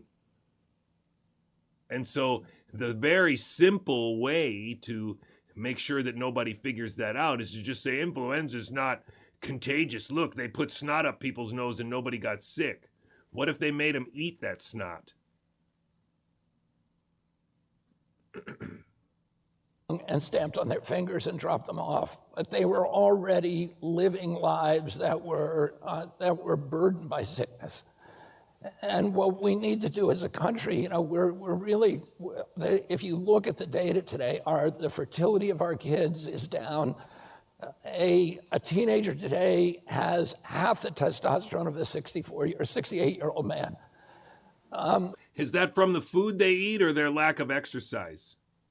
Because exercise definitely increases the amount of testosterone. Muscle use and muscle breakdown causes testosterone production. So is it because of the environmental toxins, or is it because our gym classes have become pathetic? We have they have half the sperm counts of an older man. Our girls are hitting puberty 6 years early. Now, earlier than historic levels. They're hitting puberty between 10 and 13 years old. See, that's not low hormones, that's early hormones. So we're grouping all these things together. We're mixing them all together, and we're trying to make sure that people are never able to usefully rank order their exposure to toxins. And the most important aspect of this debate is to make sure that people don't realize that there's a whole list of reasons why injection is so much dumber, so much more dangerous, so much more unpredictable, so much more biologically implausible as a medicine than ingestion is. And so he has to be very careful, and Dr. Phil has to be very dumb in order to not rank those two things as very different and start there, and then identify the toxins which we take in injected and toxins that we take in ingested. I'm starting to sound like a dead lady here. And these are all, and the infertility is now going up in women and men. We have 74% of our kids cannot qualify for military service, so this is a national security issue. I would go so far to still, listening to Reginald Perrin, I still want you to consider the possibility, number one, spreading among different people is not what I'm suggesting, because different people will necessarily have a very different microbiome. So susceptibility to a very different set of phage signals if there was going to be a contagion based on phages or bacteria. Now, people in the same family who eat at the same table and who brush their teeth in the same bathroom and use the same toilets, they are more likely to have a related bacterial symbiosis, and therefore a phage disease might be more likely. A phage carried symptomology might be easier to transmit between people in households or between people who are dating than it would be to present and spread between strangers who are much more likely to have a diverse set of bacteriophage and bacteria, and therefore less susceptibility to a common phage signal. We have to think deeper, and you have to start with the new Biology 101, where we acknowledge the existence of bacteria and their phages as an irreducible, complex background of ourselves. If we don't start there, then arguing about contagion is already slave speak. And we're spending, I met with the health minister of Indonesia this week, and he said in his country they spend $3,300 a year per patient, and they have a lifespan, an average lifespan of 84 years old. We spend $12,000 a year per patient, per capita, and we have a lifespan of 79. We have a lowered lifespan because of the opioid crisis in the last 5 years, and our Health and Human Services Secretary is telling us a story where it has no real impact. That is a mathematically incorrect, it is a malevolently incorrect statement. The same lifespan as they did in Europe, but the Europeans have now moved 6 years ahead of us, and we've stayed stagnant. So we're spending 4 times as much, and our life expectancy is going down. Something's wrong. I mean, clearly something's wrong. And the chronic disease among children has gone up. We're spending our insurance dollars, our health care cost in hospitals is basically managing chronic disease at this point. It's not for acute care. About 95% of healthcare costs are for chronic disease. When my uncle was president, 3% of Americans had chronic disease. Today, it's 60%. When my uncle was president, and I was a 10-year-old boy, we spent 0 on chronic disease in this country. The first pill that people were supposed to take kind of on a regular basis was the pill. But we didn't even have treatments back then. But now it's 95% of what we're spending on healthcare is going to treat chronic disease. So it's destroying our economy. Healthcare costs rise every year by 2% greater than the economy is growing. So this is existential. We cannot keep this up. I talked to the biggest furniture manufacturer in Wisconsin the other day, and we were talking about the tariffs and whether those were going to help him bring manufacturing home. And he said, I don't care how high they raise the tariffs. I cannot manufacture in this country because of the healthcare costs. The healthcare costs that I spend on a single worker, I can pay the entire salary of a Vietnamese worker. Yeah. So I can't move it back here. So it's crippling our business, it's crippling our country, and we've got to figure out a way to reverse this trend. Yeah, and let's talk about this. You talk about the chronic disease in children, and one of the things you've come up with is a list of the root causes. And I've made a graphic of it up here, so I've given you a big prompter you can use up here. The potential root causes of childhood chronic disease epidemic. And these are the things that you're putting on the list of things to work on, right? You're talking about. Now, isn't Brian Hooker angry that he invested a decade of his life in this man, and now when he's got the stage and he's got the power and he's so old, he's got nothing to lose, he's got a Hollywood wife and a testosterone body, he goes on Dr. Phil and doesn't even talk about intramuscular injection just injuring people. He's going to talk about the American diet, the absorption of toxic material, medical treatments, lifestyle, environmental factors, government policies, food product production techniques, electromagnetic radiation, and corporate influence or cronyism. American diet, the absorption of toxic material, the absorption. How about the injection of it? Medical treatments, what does that mean? Like statins? Lifestyle, environmental factors, government policies, food production techniques, electromagnetic radiation, and corporate influence or cronyism. If I was Brian, I would be mad. Oh, no, wait. I guess Brian's not mad because Skyhorse Publishing published a book. He's got great salary and he's got a great insurance policy. maybe that's why he's not so upset that, kids are still getting injected and new autistic kids are being created every day and new chronic diseases are being created every day and new teenagers are being injured by the HPV shot every day. But he doesn't care because he's got his book, his $200,000 a year salary, and his fat insurance. And Bobby almost made it to the White House. At least he's on Dr. Phil. And Brian and Mary Holland can high five in the background. Traitors.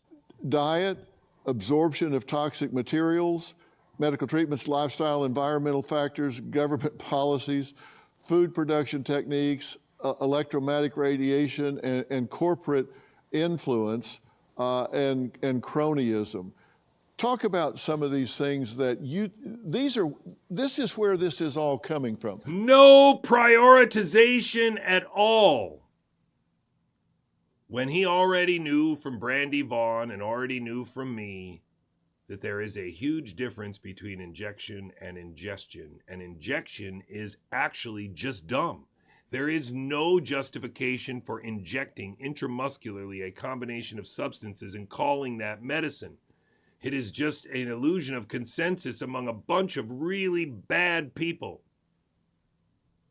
And he apparently is one of them. This is a hit list of things that need to be addressed. And this is on your to-do list. Yeah, on February 14th, President Trump signed an executive order that is called the MAHA order to create a commission, a MAHA commission, and these are the metrics that we are now studying. So we have 100 days to put out a report, and then another 60 days after that to put out a list of deliverables about what we're going to do to end it. And I would say the top concern is the diet. We have 10,000 ingredients in our food, and in Europe they only have 400. Most of the stuff we put in our food is banned in Europe. Oh, that is a crazy. That's a crazy ratio. And if you look, for example, food dyes, which we've announced now, we're going to get rid of all the food dyes within 2 years.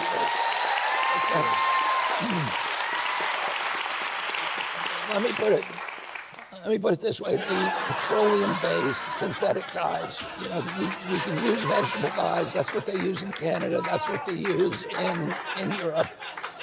If you buy Fruit Loops in this country, it is a completely different product than what you would buy across the border in Canada. The Canadian version of Fruit Loops, which is made by... He is on Dr. Drew as the head of an agency with 80,000 employees and the largest budget in the American government. He is on Dr. Phil talking about Fruit Loops and advocating for them to be made safer in the United States. And he's not using a few seconds. The same company, Kellogg's, has only vegetable dyes in it and a limited number of ingredients. In our country, it's all chemical dyes. And the food processors say, if we ask them, why are you poisoning American kids and you're not poisoning Canadian kids? We are 100 days in, 100 days 5 days ago, and look at where we are. We have been played. America has been sabotaged. And the answer, of course, is Canada won't let them. But why are they using those ingredients in our country? Because they're cheaper and because the colors are more vibrant. And they found that if the colors are more vibrant, kids want more of them. And that's the problem, is that I was involved kind of peripherally in the tobacco litigation back in the late 1980s. And the tobacco companies were, at that time, the wealthiest countries, the most cash-rich companies on earth. And they saw the writing on the wall. They saw that they were going to face litigation and regulatory headwinds. They saw that their customer base was shrinking. And they began to diversify. So they targeted the food companies. And by 1994, the two biggest food companies in the world were R.J. Reynolds and Philip Morris, or tobacco companies. They took thousands of scientists that were involved in making tobacco more addictive and more attractive, particularly to kids. And they transferred those science to their food division. And those scientists went into the lab and began creating ingredients and identifying ingredients that make food. Can I just make sure that this Reginald Perrin guy knows that I'm not messing around here? Hold on 1 second. Let me unplug and come back.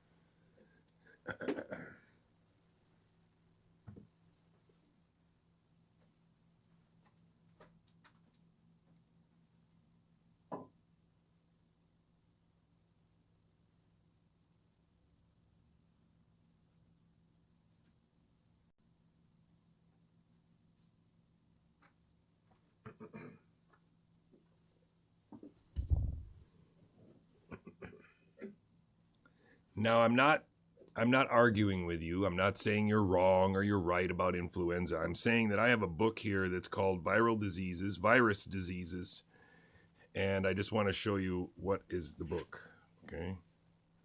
Because I'm not messing around. I'm not messing around. I'm not playing, okay? I'm not playing at all. And I want to make sure that you understand that I'm not playing.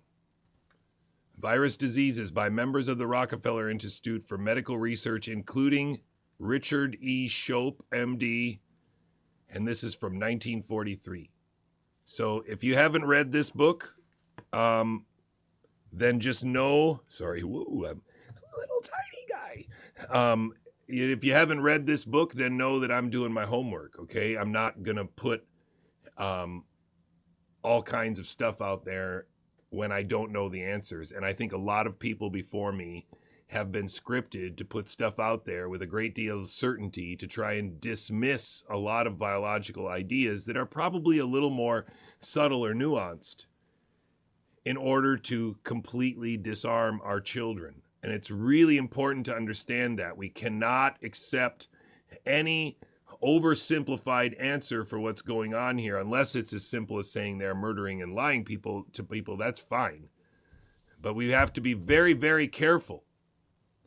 And I don't think the no virus people have been very, very careful. Addictive. So putting in loads of sugar, which is addictive, and sodium, and then developing these ingredients that mimic natural flavors.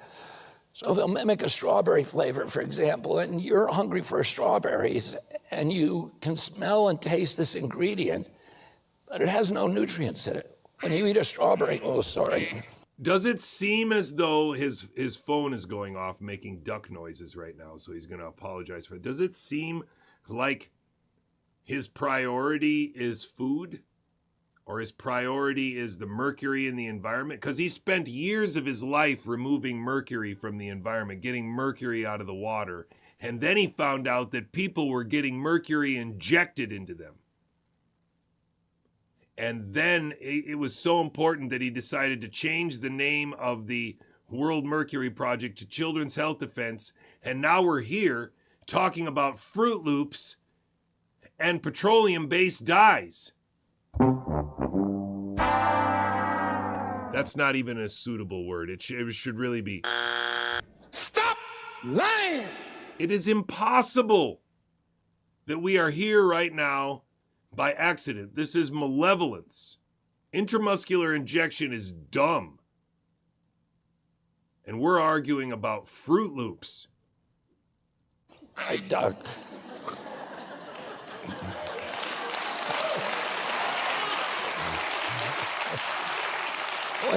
Sorry about that. When you eat a strawberry, I'm not taking that out, by the way. It's staying in. The quacking duck is staying in. Despite some post-election optimism, Wall Street is already bracing for a rough rest of 2025. When Warren Buffett starts dumping blue chip stocks and stacking up cash, you've got to ask. Another advertisement? Is this the way that he sees Robert F. Kennedy Jr. as just kind of an opportunity to sell stuff, to read advertisements? Isn't that what the Rumble-sponsored Dr. Drew is going to do with his spot with Jay Bhattacharya? What is going on here? Dr. Phil to 50505 to get your free precious metals guide from Preserve Gold. With gold prices recently breaking records and analysts predicting this trend to continue through 2025, you cannot afford to wait. As a bonus, you can get up to $15,000. How many other people are selling gold or encouraging you to convert your IRA to gold or all this other stuff? It is remarkable. 50505 today. When you eat a strawberry, you're getting nutrients in that strawberry. When you eat that strawberry flavor, you're not getting any nutrients, and your body recognizes you're not getting nutrients, so it's craving more and more of it. So you have an impulse to eat without ever getting satiated. So you stuff yourself with food trying to get the nutrients, but they never come. Yeah, and what you're getting in that food is making you sick. And it's like an itch you can't scratch. And like this is a picture of European Fruit Loops and our Fruit Loops. Is the camera getting this? And ours are a lot brighter. And what's making them brighter are petro-based dyes, right? Right. And another thing they did was these scientists realized that your brain actually measures the number of times you chew to tell your stomach when it's full. It's one of the many metrics that your brain uses to tell when you're full. And so they began adding softeners to our food and make it so you don't have to chew so much. You can inhale a Twinkie. And your brain is telling your body, oh, you haven't eaten anything yet because you only chewed 2 or 3 times. So, these kind of chemicals are designed to make us insatiable, continually eating all day, never full, never satisfied, and getting less and less healthy. And then, of course, there's the chemical, the pesticides and these other kind of artifacts, the residues that are left in our food, and those are not, they're designed to kill plants and animals.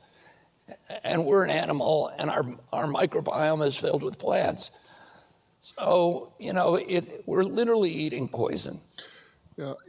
I wrote a book a long time ago called The Ultimate Weight Solution. Our microbiome is plants. It's a really interesting statement. I'm not even going to go there yet.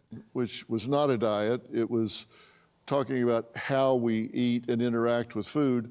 And I talked about high response cost foods and low response cost foods. And any food you could eat like a wood chipper, just where you didn't have to put anything into it, was exactly that. Your brain wasn't getting the message that you were actually eating. So you get a bean and cheese burrito, low response cost food. You never got satiated. You could just kind of inhale it. And imagine this much discussion. Imagine being somebody like Brian Hooker, who dedicated your life to helping Bobby get where he is, sitting watching this on a laptop with your adult child in the background shitting his pants.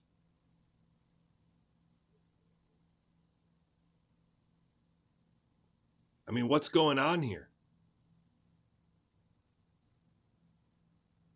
Paula Aitken's son is 38 years old. What's going on here?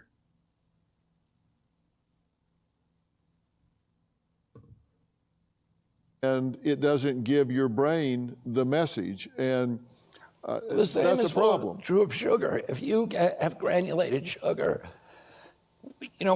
human beings are designed to eat sugar because when the apples bloomed or the oranges bloomed during certain parts of the year, you had a craving and you would eat them for a short period of time. Your body's always craving them because there's a lot of good stuff in that fruit.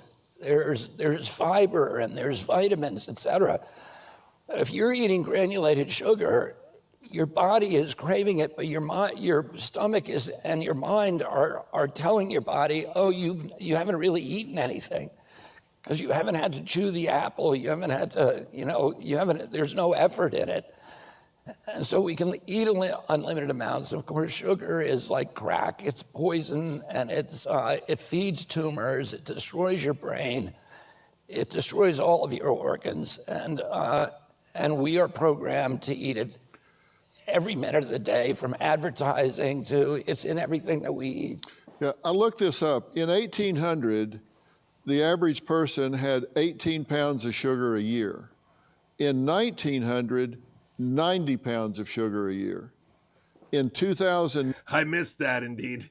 It's like crack cocaine, and ask me how I know. 180 pounds of sugar a year. So, I mean, that's a half a pound a day. So we're eating a lot of sugar these days that we weren't eating back then. And obesity wasn't a big problem back then. It's not only obesity, but it's diabetes. When I was a kid, the typical pediatrician would see one case of diabetes during his entire career, 40 or 50-year career, juvenile diabetes. Today, 38% of teens are pre-diabetic or diabetic. And we don't have to ask why. We're loading our kids with sugar. 20 years ago, there was virtually no diabetes in China. Today, over 50% of the adult population is diabetic or pre-diabetic. You even have to ask yourself the question as to whether or not that is due to the exposure of the diet or whether it has to do with the vaccine schedule.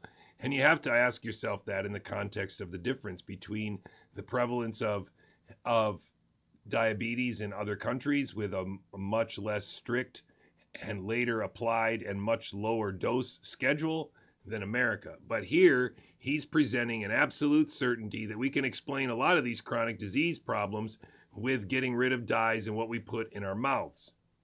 And it's because they built 20,000 fast food joints in China, and they are now suffering the consequences. Yeah.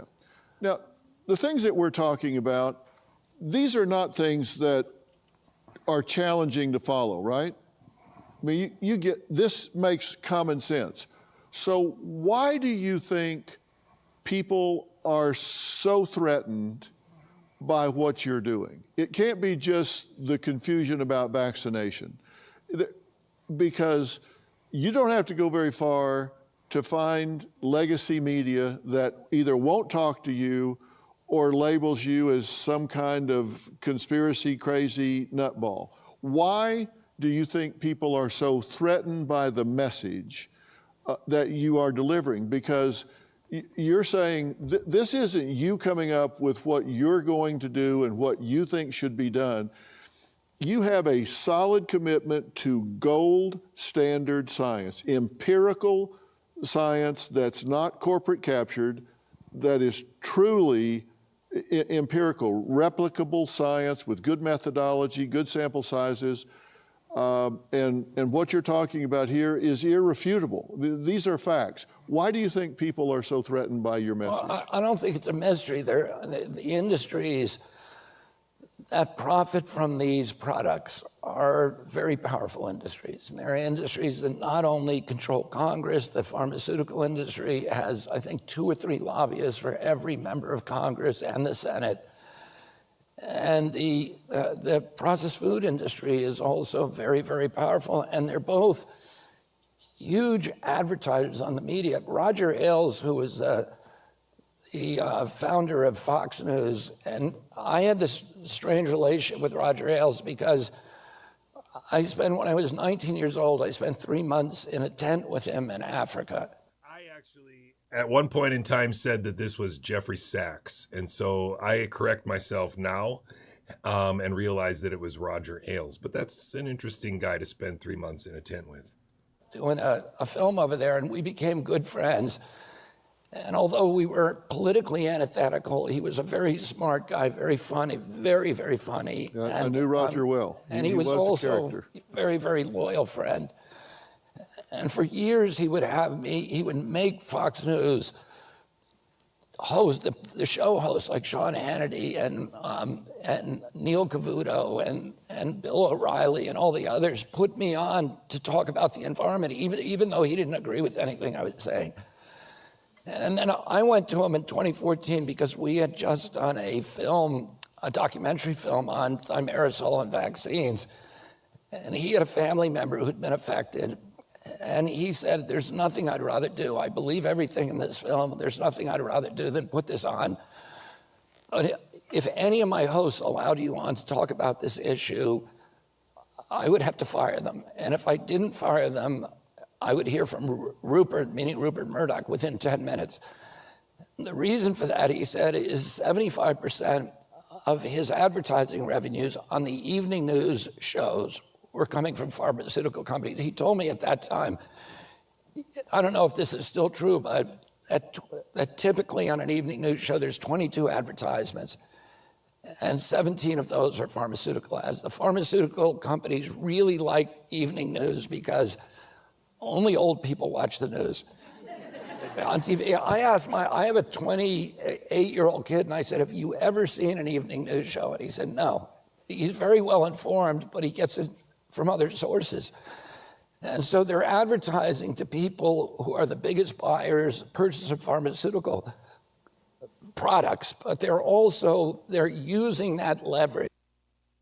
I had to go to the bathroom so bad I couldn't even tell you I was going anywhere. I hope I didn't miss anything. If I did, put it in the chat.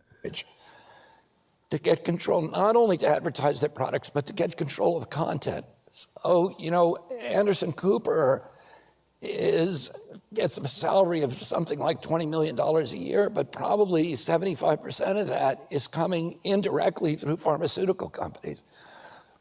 Just to be clear, make sure you realize that this whole interview, we are absolutely ignoring this. We are absolutely ignoring this. We're absolutely ignoring all that. There's no discussion of it at all. We have moved on now to the MAHA movement, curing chronic disease by September, discovering the cause of autism by September. We have moved on. See it for what it is. COVID is gone. It's over. It's in the rearview mirror. And that is a disaster. Oh, that's who his boss is. And that's why he's reporting to. And that's why during COVID, you saw, all of these news channels completely on board, shaming people who didn't go along with the government orthodoxies and drumming up fear about COVID, printing the deaths on the chyrons every day and the number of cases, et cetera. So he doesn't know, despite being told by me that there's no epidemiological evidence of spread, that RNA cannot pandemic, that they must have lied about it, that the PCR is misconstruing a background.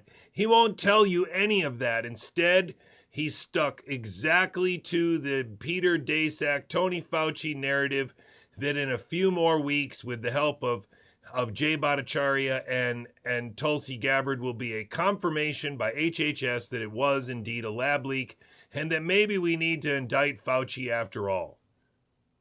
And it was and fortifying an orthodoxy that just so happens to create huge profits for their advertisers. The food companies are the other big advertisers, so the cereal brands, et cetera. So they have tremendous power over the media, and that's one of the reasons I think that I get such blowback. Has it been worse than you expected since you have taken over? Has the pushback, the character assassination, the twisting of words, the taking out of context, has all that been worse than you thought, or has it been about what you expected? I mean, I'm pretty used to it because I've been doing it for 20 years. And it was always, I've been censored for 20 years.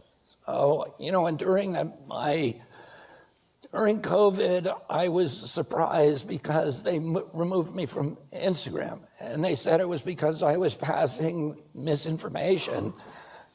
But they could not, when I challenged Instagram on it, they could not point to one post that I'd ever made that had any misinformation in it.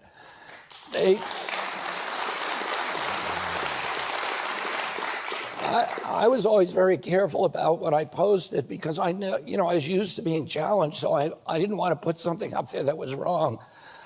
So every fact that I ever put on Instagram was cited and sourced to either government databases or peer-reviewed publications.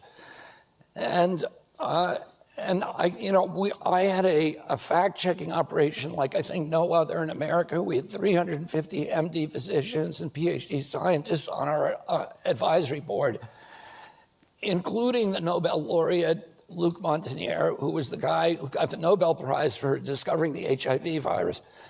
On whose advisory board? Whose advisory board is he talking about?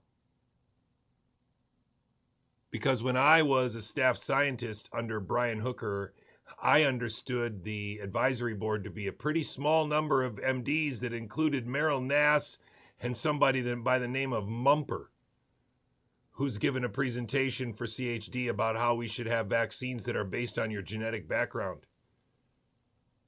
Really?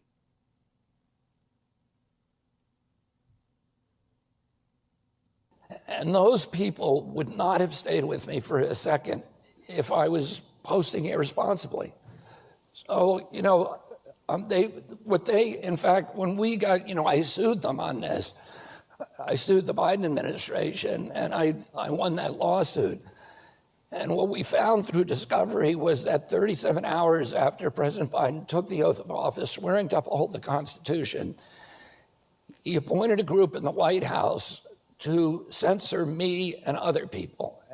But I was the first one censored, and and we now have the emails between him and this group and Mark Zuckerberg and other people at Twitter, et cetera, which Elon, made public, and thank God for him. And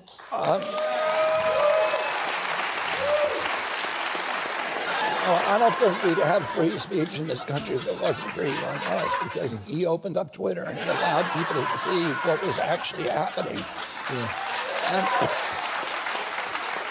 He opened up Twitter. He opened up Twitter and let us see what was happening. He opened up Twitter and let us see what was happening. Stop lying! By the way, against the advice of all of his attorneys, he turned all these documents over to a bunch of journalists and said, do what you want with them. He's still talking about Elon Musk. Yes, he is. Yeah. That's unheard of. So, and he lost billions of dollars. He gained it back, and now he's lost it again. But so I was used to it.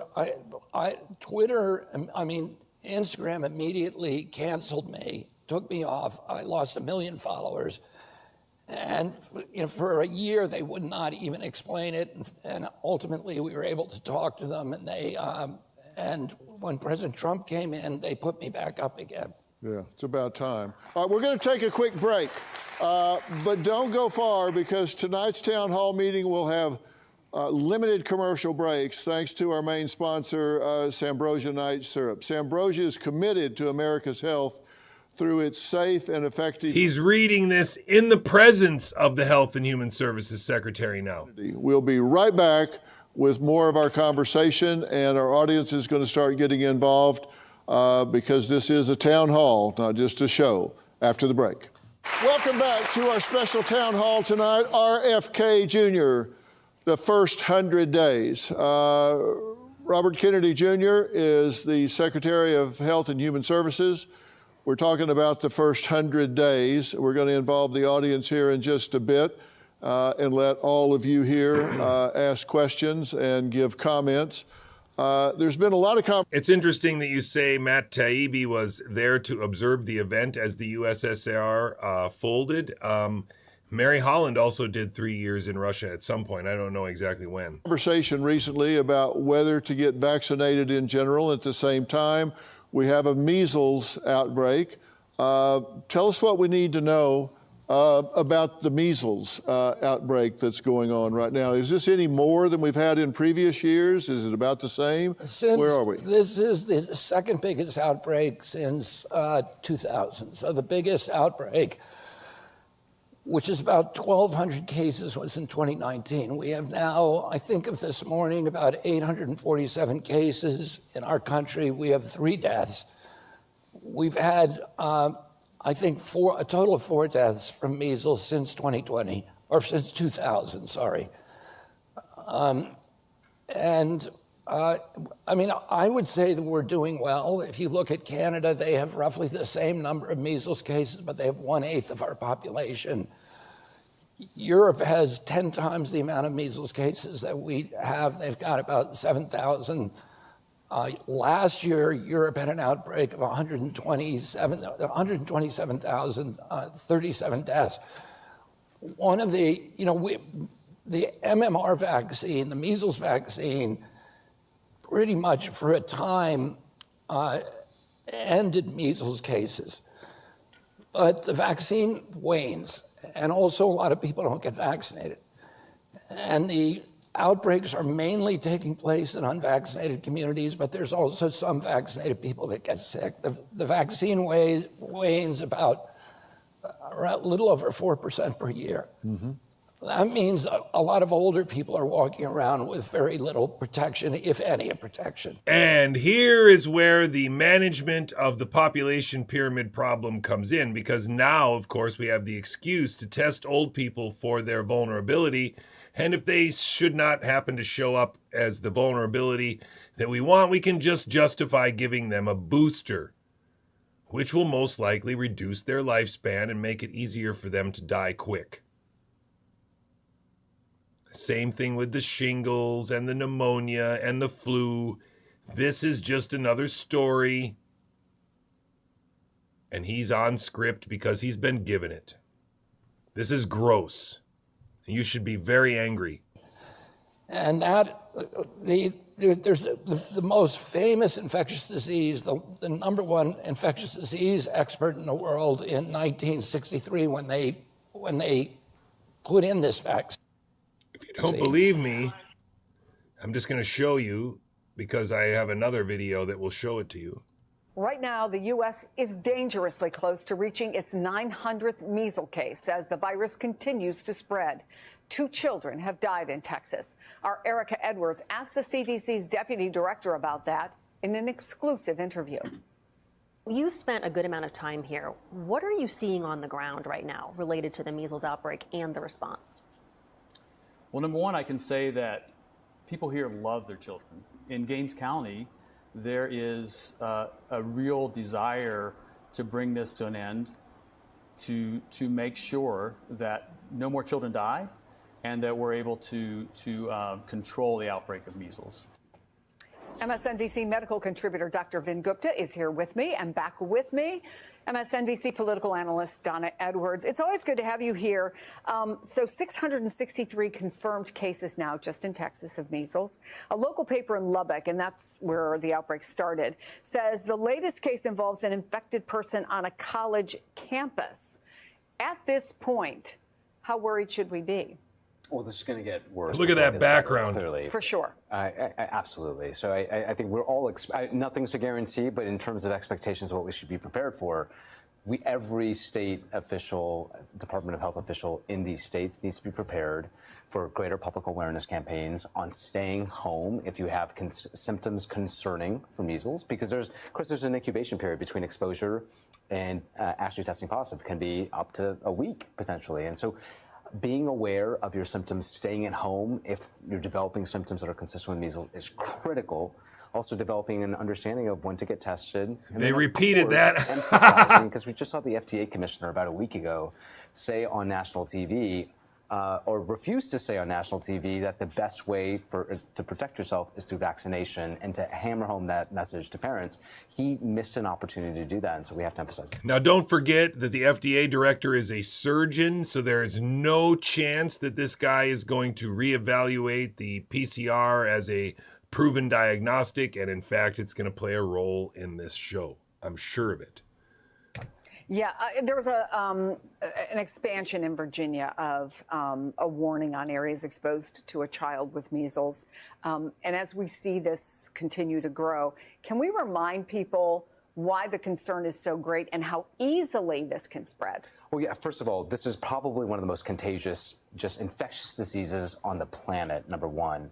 And number two, why is this important? This is more than just a skin rash, Chris, and I think that's what gets lost is often really what happens here. And the concern, especially amongst kids, or if those that are older, is that what lands them in the hospital, especially if they're not protected with the vaccine, is pneumonia-like complications or even swelling in the brain.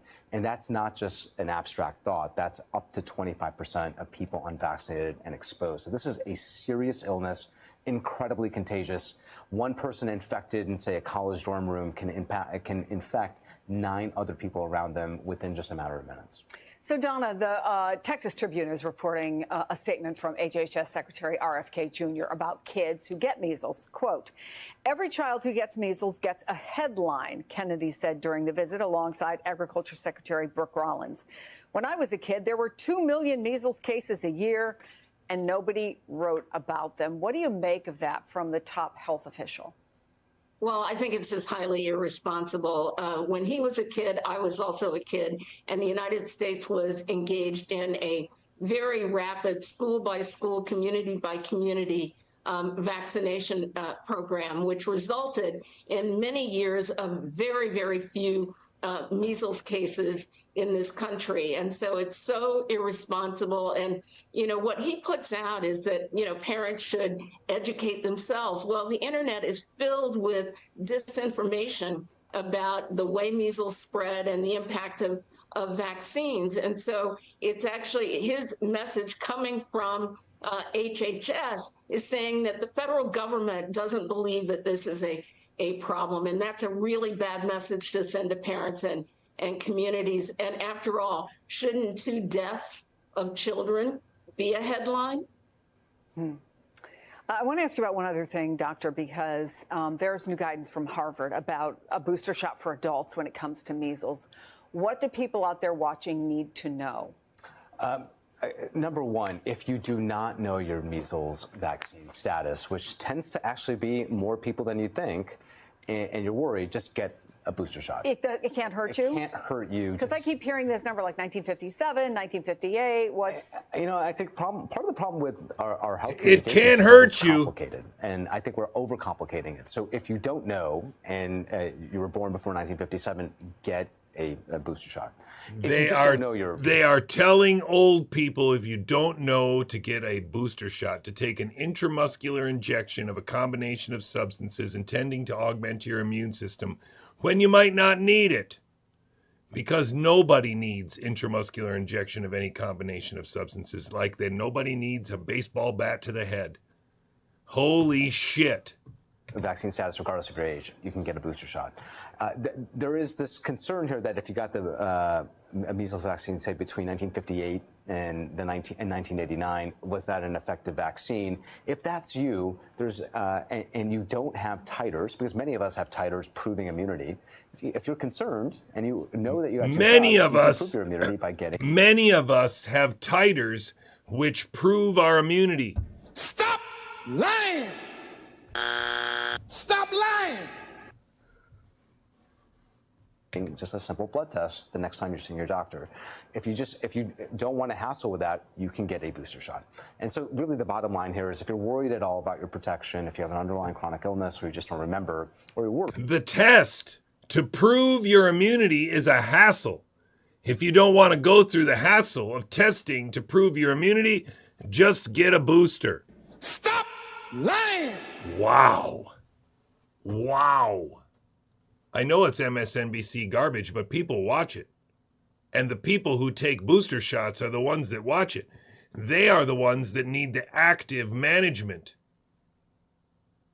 They are the problem in the population pyramid. Don't you see how malevolent this is? If we don't watch this, it makes it even more effective, and it isolates them even more in this narrative where they're vulnerable. Because remember what David Frum said, nature does not give a shit about you. Was Sir Graham Nelson. Is that me or you? This is not me. Oh, I don't see it. Well, just be sure I'm going to kill this thing completely. I don't bring my phone to the stage. I'm sorry. I checked my pockets before I said that. I saw that. Yeah. But Sir Graham Wilson said, at that time, he said, this vaccine is a leaky vaccine, and ultimately it's going to wane. And the problem, I mean, I'm going to say, first of all, the measles vaccine works. So if you take that vaccine, you're unlikely to get measles. You're much less likely to get measles. The measles vaccine works is a very specific lawyer-chosen statement to say, nothing of the MMR vaccine. Make sure you understand that. If anything, this guy is a lawyer and he knows exactly what he's saying when he says it. Than if you don't. And, HHS continues to recommend that vaccine.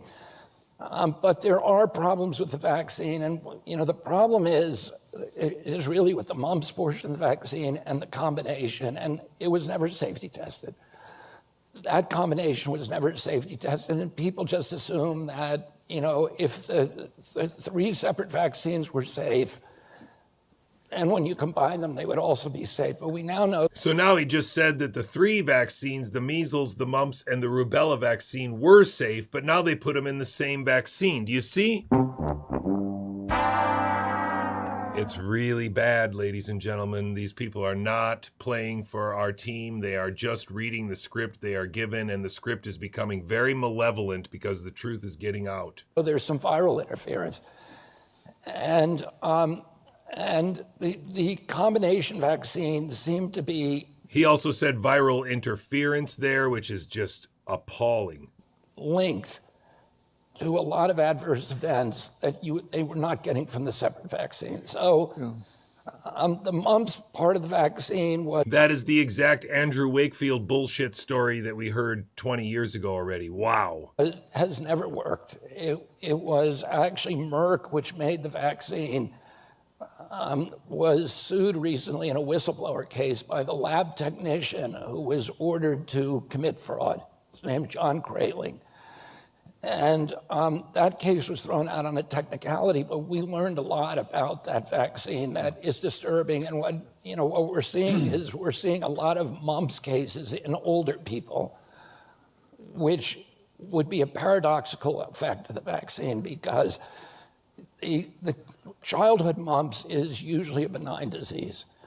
But if you get it when you're older, it can cause sterility and a lot of other adverse events. So we're now, for the first time, nobody's ever looked at the safety science on these before. But do you recommend people take the MMR vaccine?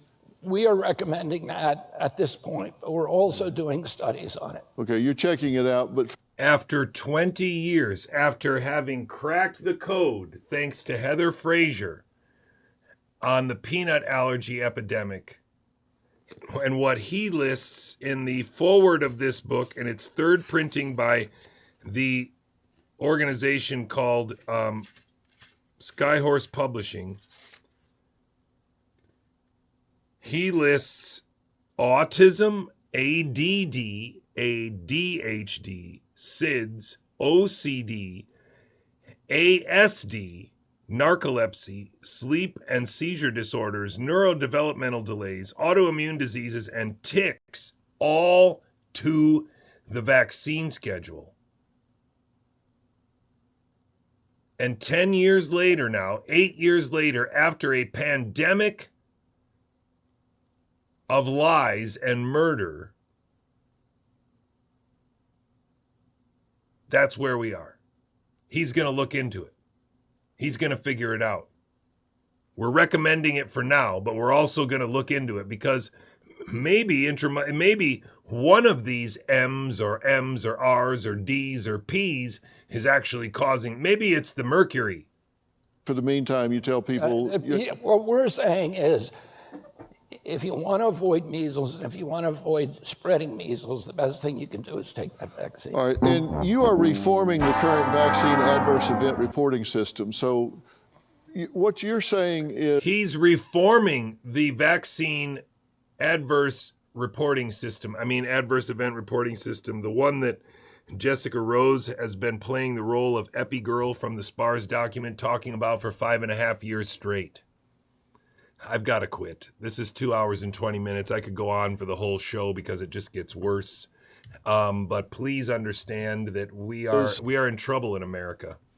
We are in trouble in America because an anticipated rise in all-cause mortality was sculpted using murder and lies to create the illusion of the pandemic. All around the world was dependent on murder in a few places like America and Scotland and some in the UK, and that's pretty much it. That's all that's required besides a spectacular commitment to these lies. Arguing about mandates, that's some bullshit. Arguing that vaccines work or they're the greatest thing ever, that's some bullshit. Arguing about autism and its many causes, that's some bullshit. Arguing about gain of function and who's doing it is bullshit. And arguing about when AI is going to wake up and take over is bullshit. And the reason why is because we should not be arguing for making poisoning a choice. We should not be intramuscularly injecting anything and calling it medicine. We shouldn't be arguing about something that is imaginary, like Brian Hooker said it was in 2013. We shouldn't be arguing about something that's imaginary and really just synthetic DNA. And we shouldn't really be arguing about something that we should have done known better can be used and weaponized against us, because it has been weaponized against us for generations. Now they're doing it together in concert with groups of liars. And that's a very, very malevolent cognitive trap. When three people try to lie to you, it's very, very hard to break that illusion. But the truth is available, ladies and gentlemen. RNA cannot pandemic. They just use placebos. Intramuscular injection is dumb. Transfecting healthy people is a crime. And the population pyramid is a problem that they are actively managing. Thanks for being here. Thank you very much. It is just a background. It's just a background. It's just biology. Seek the truth together. Life is a pattern, integrity, a trajectory across time is what's missing from this puzzle. It's an interface between composition and decomposition, at the heart of that being your hypersymbiosis with bacteria around you. The way you can see this is that there are no bacteriophage diseases. That's weird, because bacteriophages are free to move wherever they want to. They're the most abundant signal in nature. Mitochondria are your endosymbionts, and Payer's patches and antibodies are probably really integral in maintaining that symbiosis. Thank you very much for being here, ladies and gentlemen. Mitochondria being endosymbionts is not my idea. That's Lynn Margulis. And Payer's patches versus rhizophagy, that's been more my thing, but the idea of a pattern integrity with a trajectory across time is really an idea that goes all the way back to Buckminster Fuller. So hat tip to him, and hat tip to his book, which is over there on my desk, Children of Earth, To the Children of Earth. Great book. I'm trying to work on my own version of that. We can think our way out. Let me be your biology coach. I'll see you as soon as the gym opens again. I'm going to start filming. I'm so fired up. Thanks very much for being here. If you want to be alerted to when the stream's going to happen a few minutes beforehand, you can send an email here. That's also communicating with my wife if you just want to say hi. And if you want to share the stream, please share it here, stream.gigaohm.bio. I'm a terrible weatherman, but I'm a great biology teacher. Thanks for being here. See you guys again soon.